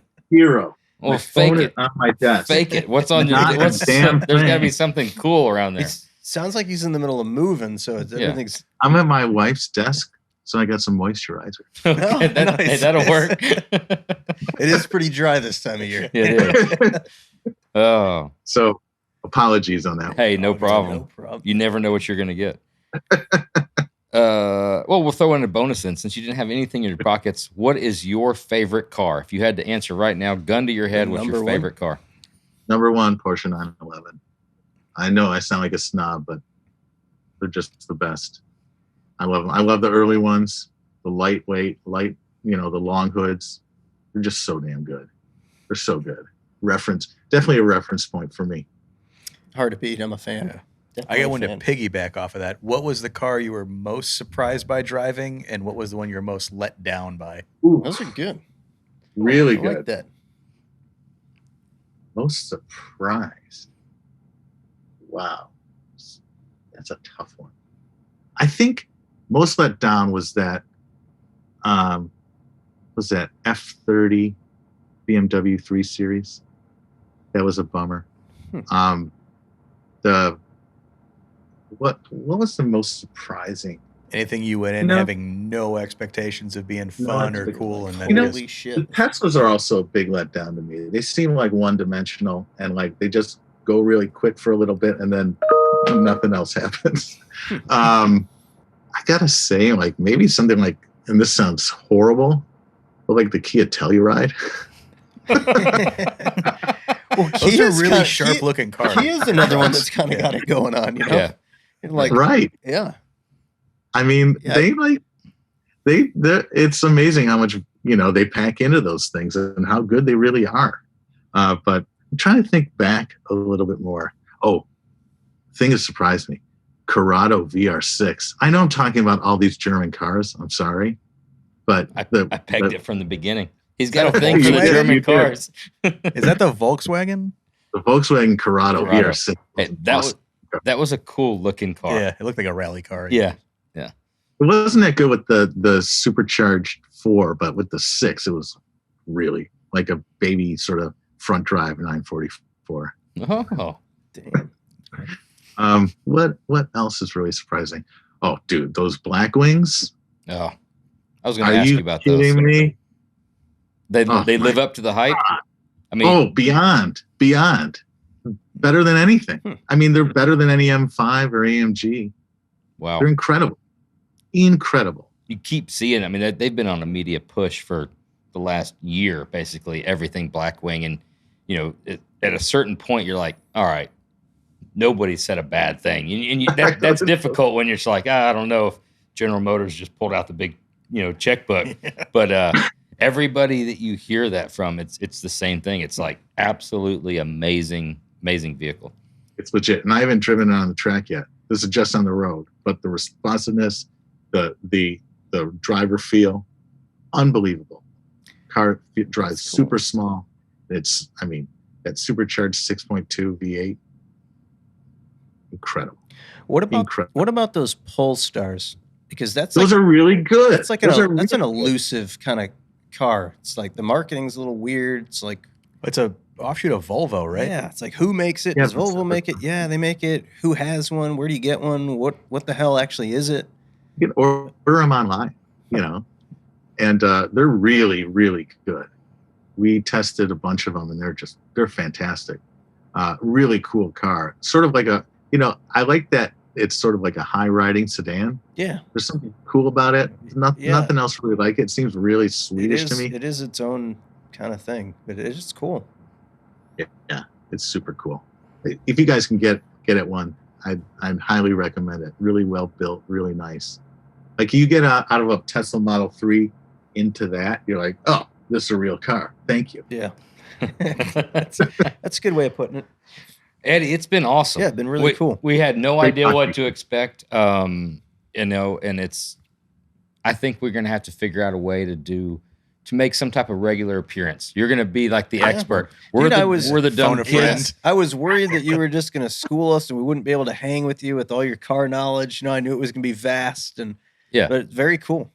We're all enthusiasts. We're all just fans, man. You guys know more about your shit than I know, about it. So it's like, it's great to have this exchange with you. And we need to thank you so much for having me on. We need to have you on the line for like phoning a friend. Absolutely. We got to reach out for some. We got to have some tribal knowledge. Yeah, you're our guy, the OE expert, the industry expert. So for sure, I know we're filming this. The podcast goes live tomorrow. Now, when this episode airs, I think we'll be a little bit past that. So anybody that's listening to this right now, go to Pushkin Industries or wherever you get your podcast and check out Car Show. Yep. I'll be listening to it. Absolutely, for sure. Any teasers for what's going on in the first few episodes? Yeah, what's coming? Well, we're talking about the Jeep.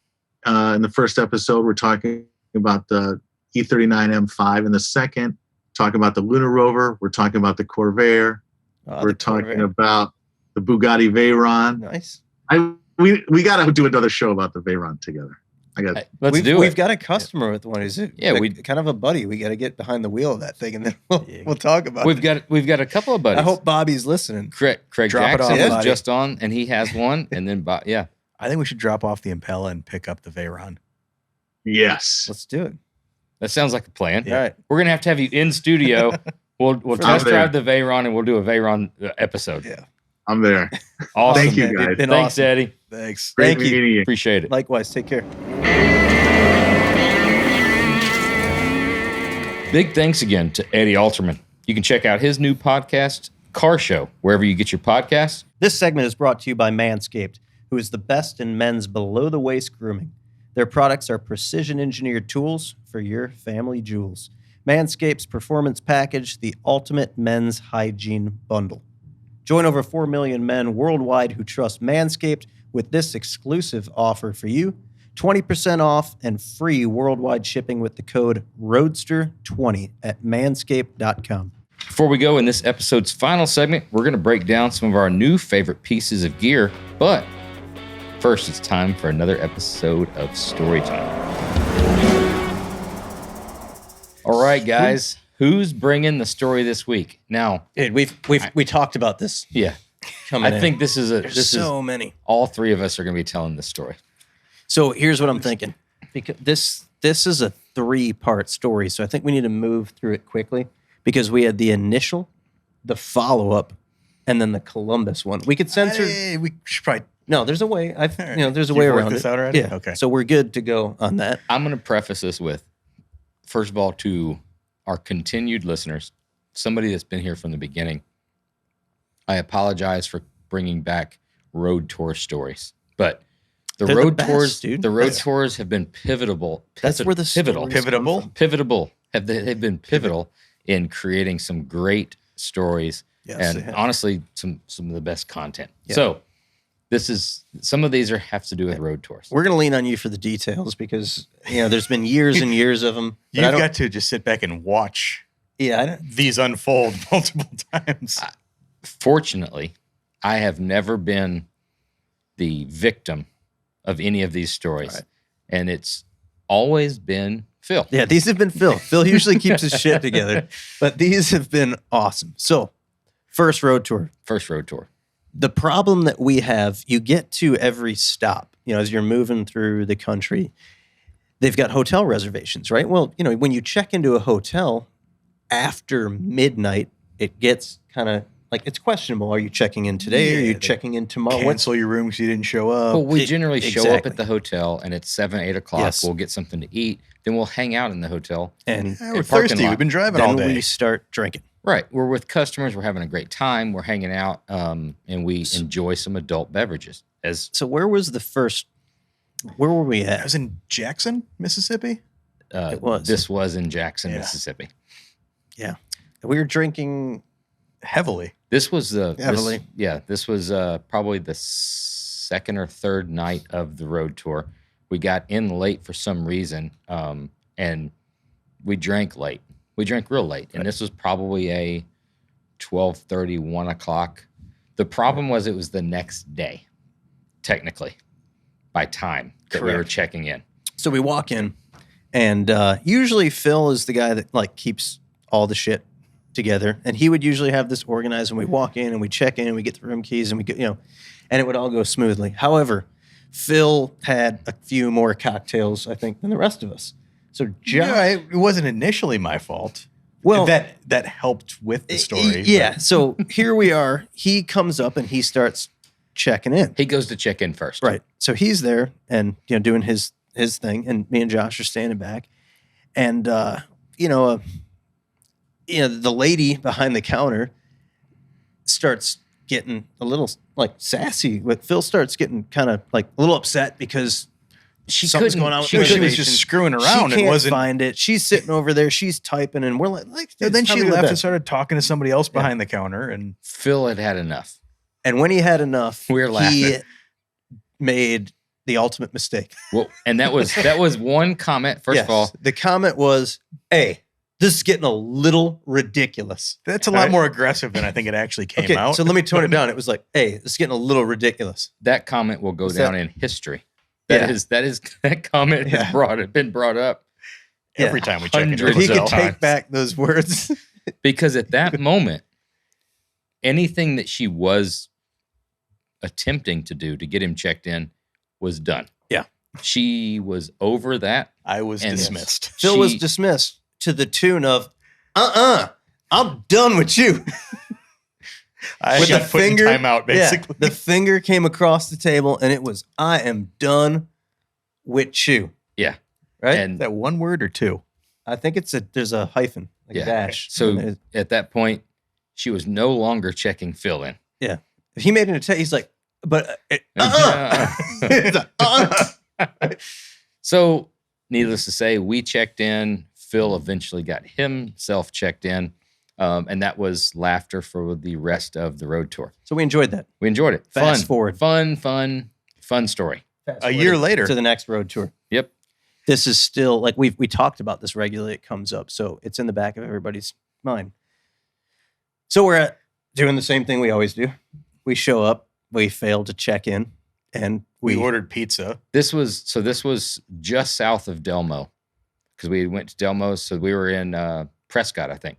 No, this was in California, south side of wine country. It was California because we were shocked that we had good pizza. Yeah. You sure about that? 100% sure. The parking lot pizza? Yeah. Paso Robles, that's where it was. Yeah. Okay. Yeah. Okay. So this time, we're having some cocktails. And, I don't know. Do we go into the next step? Because there were some other things that took us a little over the edge. We're in California. We're smoking a little weed, right? I guess we're going to dance around that. So we'll move right into it, and from a bunch of guys who don't regularly do that. That's my first and only time. Yeah. You're not like really in tune, right? So we go in and now it's time to check in. So we're sitting there and everybody's in a fucking daze, right? You got it was one of our customers sitting there. It was us, Sloan Kettering. Yeah. And Johnny Hopkins. Yeah, Johnny Hopkins, and we were blazing that shit up. It was Chris Gray was there. So I don't know if everybody wants to be named on this one. Dave Garfield was there. So yeah, we hit it really hard, right? So there, I believe Josh is checking in, and there's no, I was checking in. Phil, I started it. Phil went to check in first. Okay.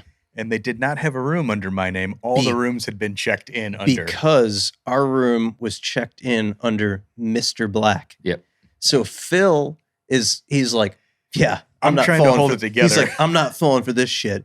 Phil thinks this whole time that we're playing a joke on it. These guys have been messing with me for all the you past guys are year. standing behind me, and I'm trying to check in, and there's laughter behind me, so I'm assuming they're fucking with me. So as this is going on, this guy, he is literally like, he's getting firm with us. He's like, no, like I mean, the best I can tell you, there's a hotel down the street. Like, so Chris is not fucking having it. He's ready to go to sleep. And he's like, you are not understanding.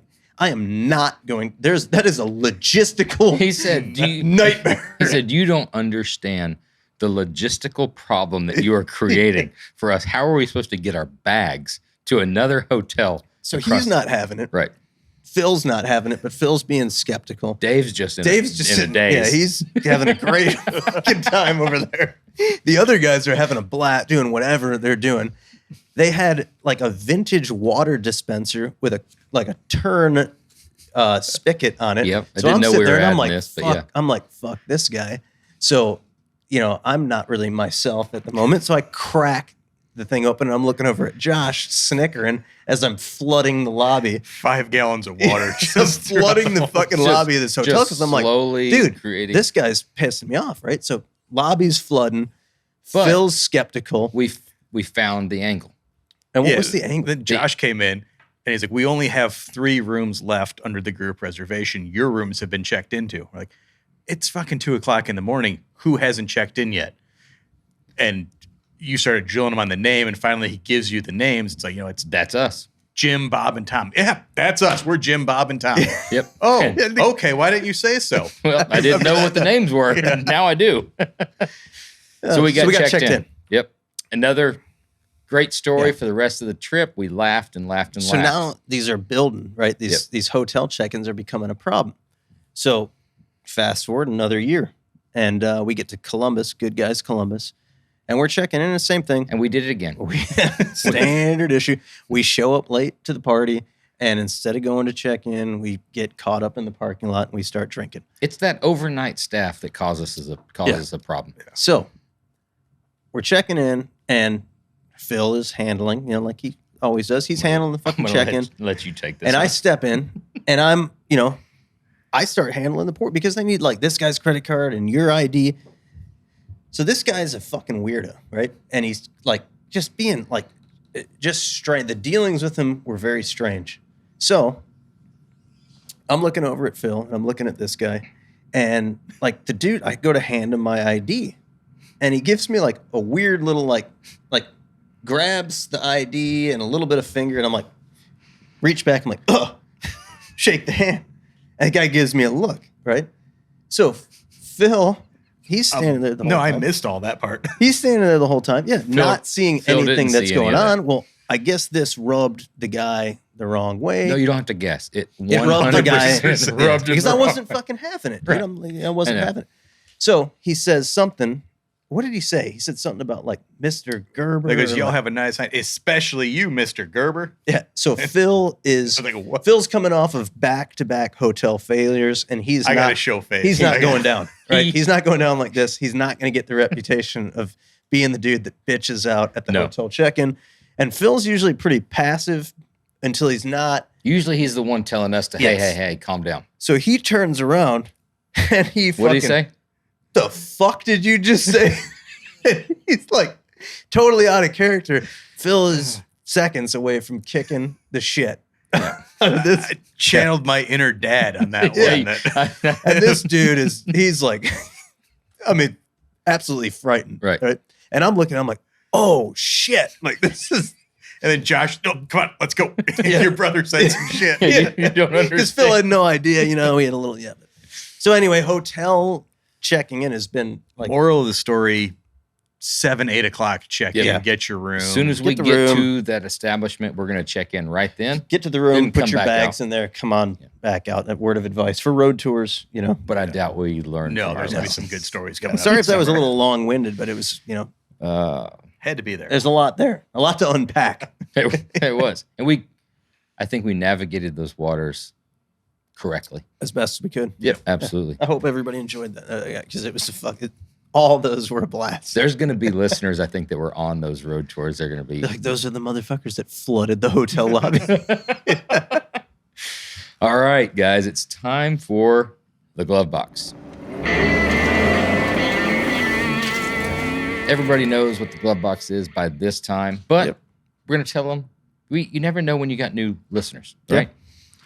The So what is the glove box? The glove box is where we tell you about some of our cool new gear, guns, EDC shit, whiskey, and other stuff that we're into. This segment is brought to you by Stillhouse Spirits.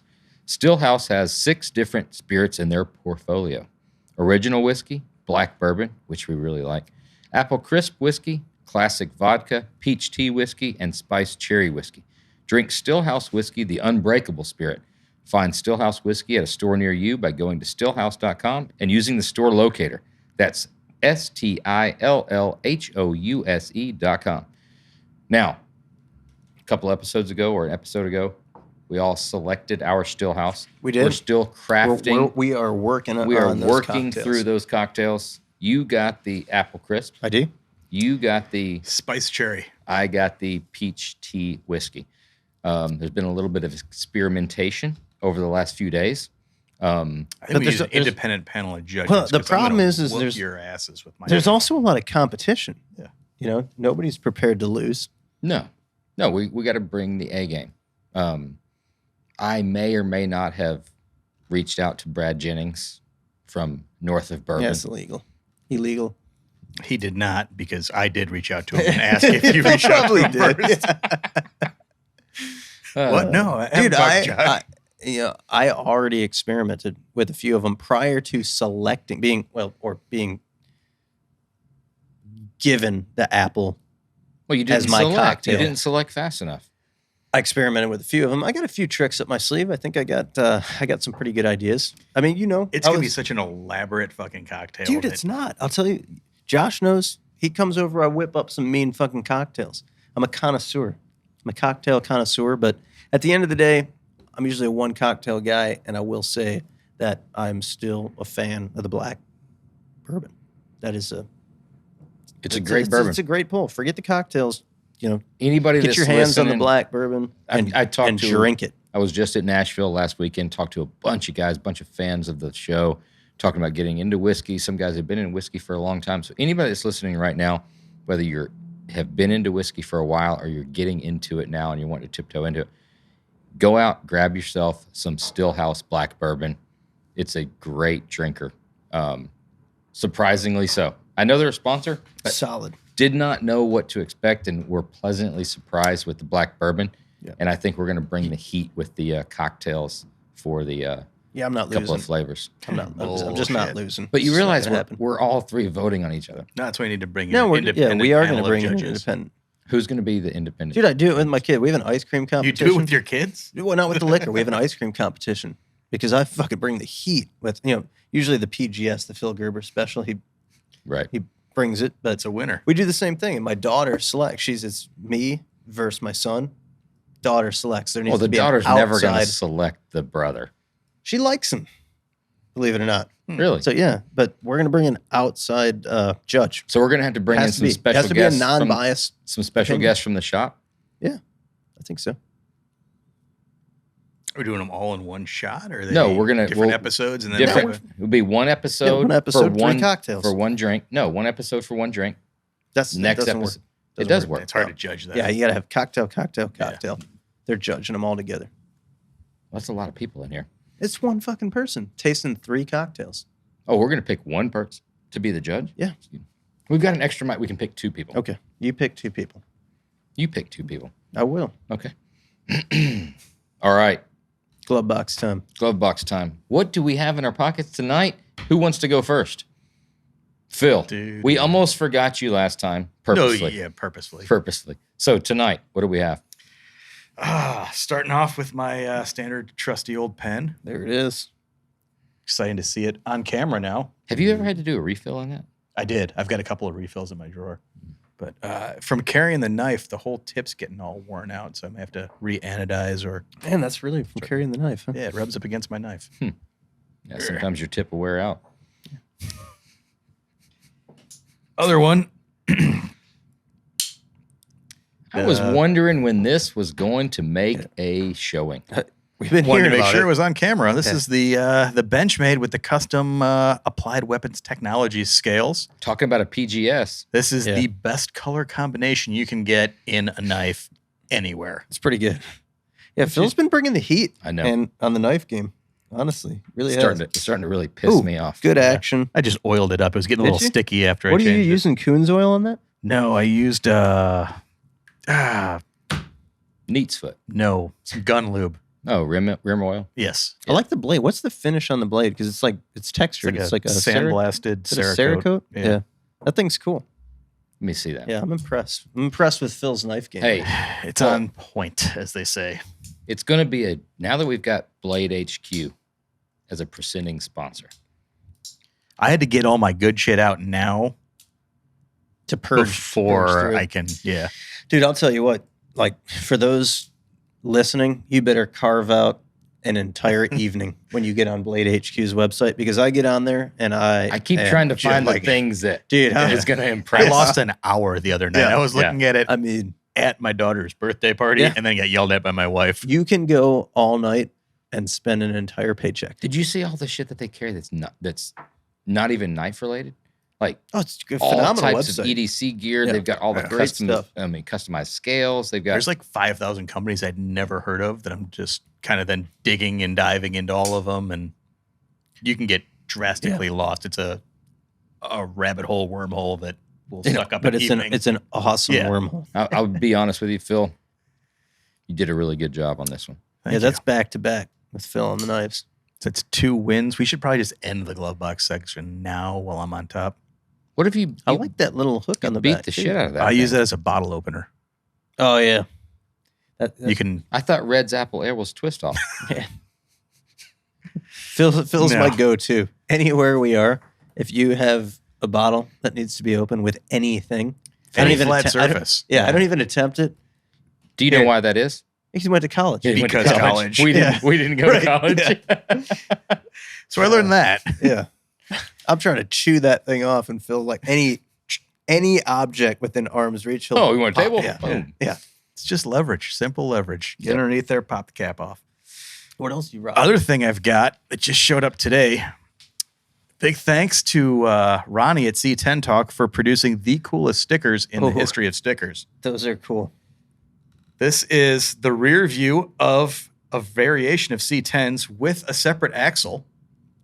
You can have a lifted truck. You can have a lowered truck. You can have an articulated truck. You can have a square body. You can have a 67 to 72. You can have a Blazer. You can have a 60 to 66. Dude, you can have a 60 to 66. This is like borderline awesome. genius, and he should be a millionaire for making I feel like Ronnie slid under the radar with those. It's the coolest thing ever. They got They all different really colors. But I realize that he has not trademarked or patented that, so we can do it. Hey, let's cut this out. Let's cut this out. Yeah. We'll just do our Yeah, own. we'll do a bunch of roadster shop vehicles. Yeah, fuck you, You Ronnie. slam me up. What, Ronnie did that? So Ronnie, C10 Talk, Yeah, check him out. check. I get a bunch of cool shit on there. Stickers, swag, hats, cool 80s graphics and t-shirts. And these badass customizable stickers that Until we knock him off, jump on his website Yeah. and grab a few. That's some pretty cool shit. I do like those. Jeremiah. next? Jeremiah, what do you have? What do I got? I'm rocking the half-face blade. This is a rad little knife. I feel like that kind of That puts it's under like the artisan, kind of handmade deal. it puts and- you into operator status. It does. Yeah. It is also a special gift from the Ironclad guys. Yeah. After the road tour, they sent these over, and it says "Iron sharpens iron." That is a killer blade on that thing.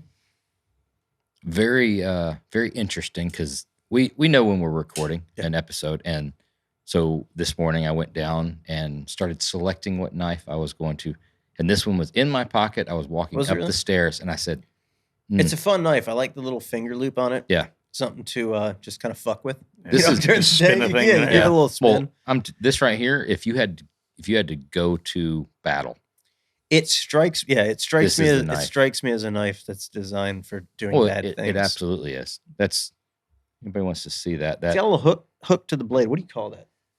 What would you call that blade? like mini karambit blade. Karambit. Yeah. Yeah. All around, very cool. A lot of cool mill work on it. I love the little slogan there, the iron sharpens iron.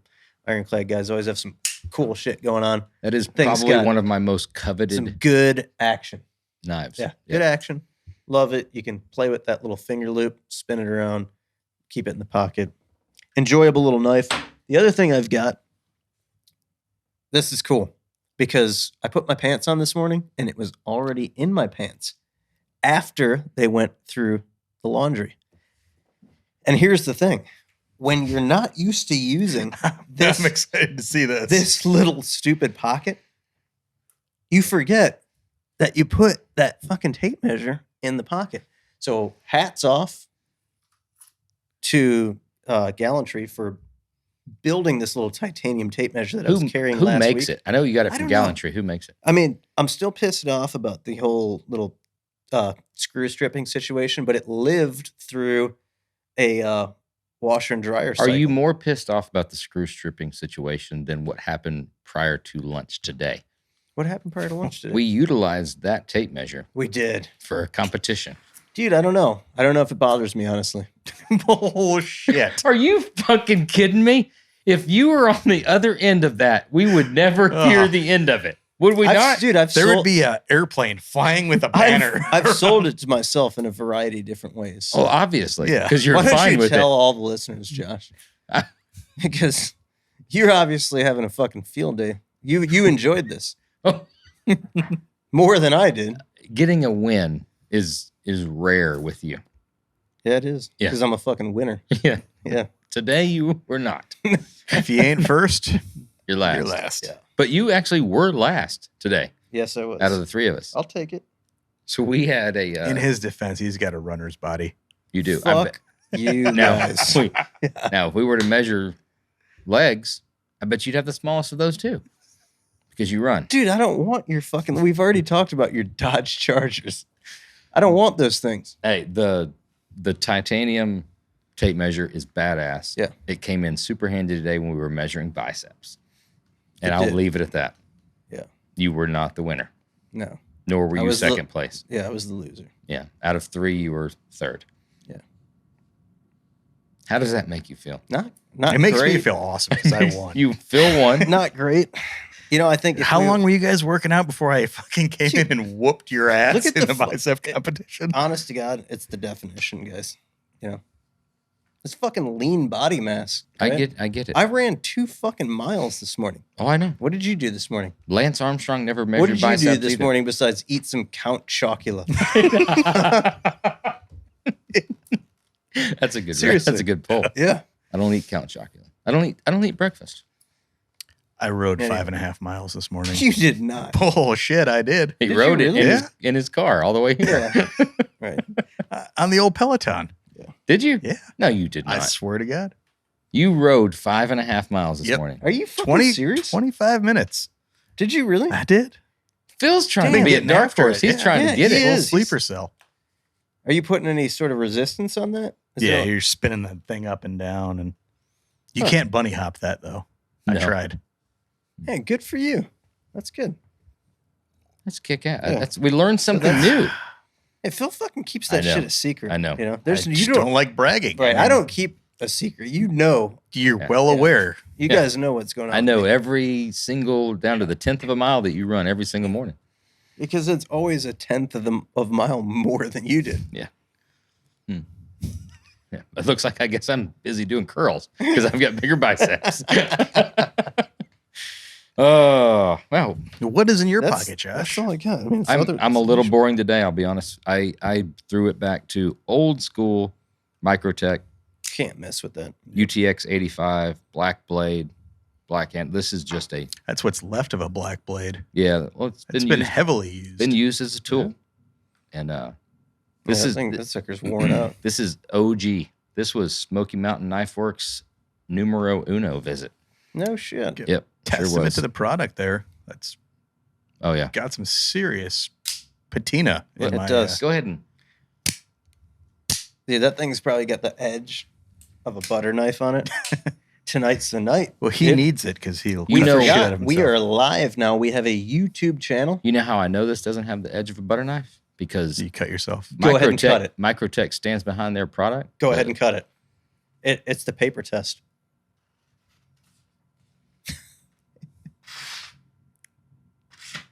No, dude, bring it from the top. Look, this. He's obviously never watched the knife show. No, he hasn't. I grew up watching the knife show late at night. You might as well just tear that thing. I have a feeling I'm gonna watch that. Watch this sucker. Ooh, disappointing, honestly. Oh, There you go. You got to get the right angle on it. there she blows. No, it's you got to get the slice. Phil's got a bench made up. There it is, Yeah, but I've opened 5,000 boxes and cut and I can't cut this. I've still got dude. That things knife to read. obviously sucks. Phil's Here, got. You try it. Phil's got a. let's see where this clean- does. This is bench not made out clean. of- This let's thing see has what he's been got. used, abused. It It's looks- cut more. It looks mint. Not really. It looks mint. Here we go. Let's see what we got. Nah, that's tearing, dude. That's tearing. Yeah, this is a folder. I got to send it back to be sharpened. These are tools to be utilized. I can't. I think we got a winner tonight, don't we? Yep. Yeah, you're the sharpest. Yeah. It's a good thing. You're going to need the sharpest knife. I'll Yeah, just use my smallest biceps. Dude, Dude, do we're not. gonna- we're gonna dude, fight. Stop. We're First getting of all, stabbed. Do not get This- mad because it's rare. Yeah, it's Let rare me that you savor. guys get a Let me win. savor the moment. Enjoy it, dude. Right. I know. You better believe that You- I'm working out all He's doing fucking biceps night long. every I'm day. doing nothing but bicep curls because I Do you will not be realize- defeated by you. you guys. realize that I've gone 20% as hard as you would have gone had the tables been reversed. You've gone like negative 40% as hard as he would have Dude. gone. Yeah, bring it. I'm a good person. Says Nobody who's ever good. Yeah. All right. And last up, what are we drinking tonight? This was a Phil pick. Phil, you tell us all about it. It was my pick, his purchase. I've been eyeing it, sitting on the shelf over there. The Oak and Eden Fired French Oak Wheat Inspired bourbon whiskey finished on French oak spirals. So Jer bought this the same day that I had seen a couple of the oak spirals for sale on the Instagram. I forgot what company it was, to help age bourbon. And I was like, yeah, it's kind of a cool idea. I'd like to try that. And then he shows up with a bottle that's got it already in it. Just a Garfield's purchase. Yeah, that's Garfield's purchase. I've seen it a few places. I've never seen it before, but here you go. All you. I appreciate it. Batch number 1, bottle number 65, 90 proof. A finished bourbon, as we discussed earlier. It's got a little, is that a barrel stave that's kind of chopped up in there? Yeah, that is spiraled a French oak spire. French oak spiral. So it stave. ages a little bit more in the bottle, gets the additional wood charred flavor, mellows it out. Here's what I'll say about this right out of the gate.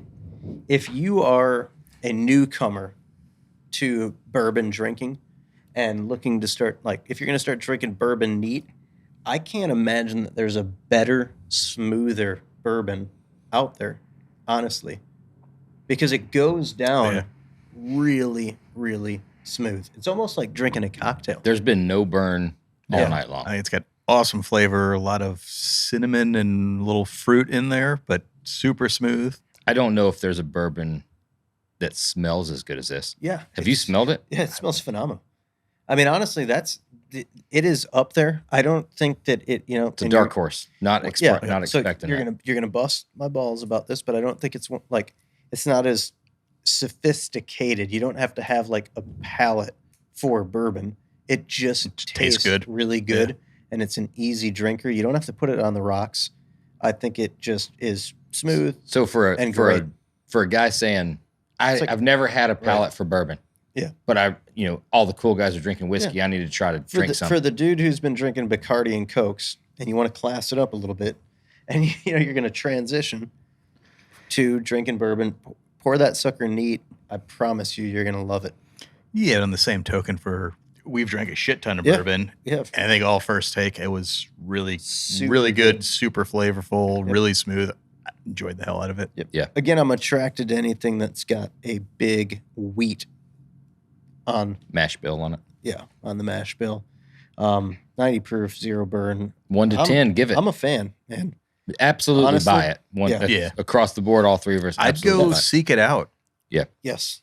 That is. I think it's when you probably be able to find, not pay ridiculous numbers on secondary. I'll tell you where you can find it. If you're a Chicagoland guy, get your ass to Garfield's, because that is on the shelf there.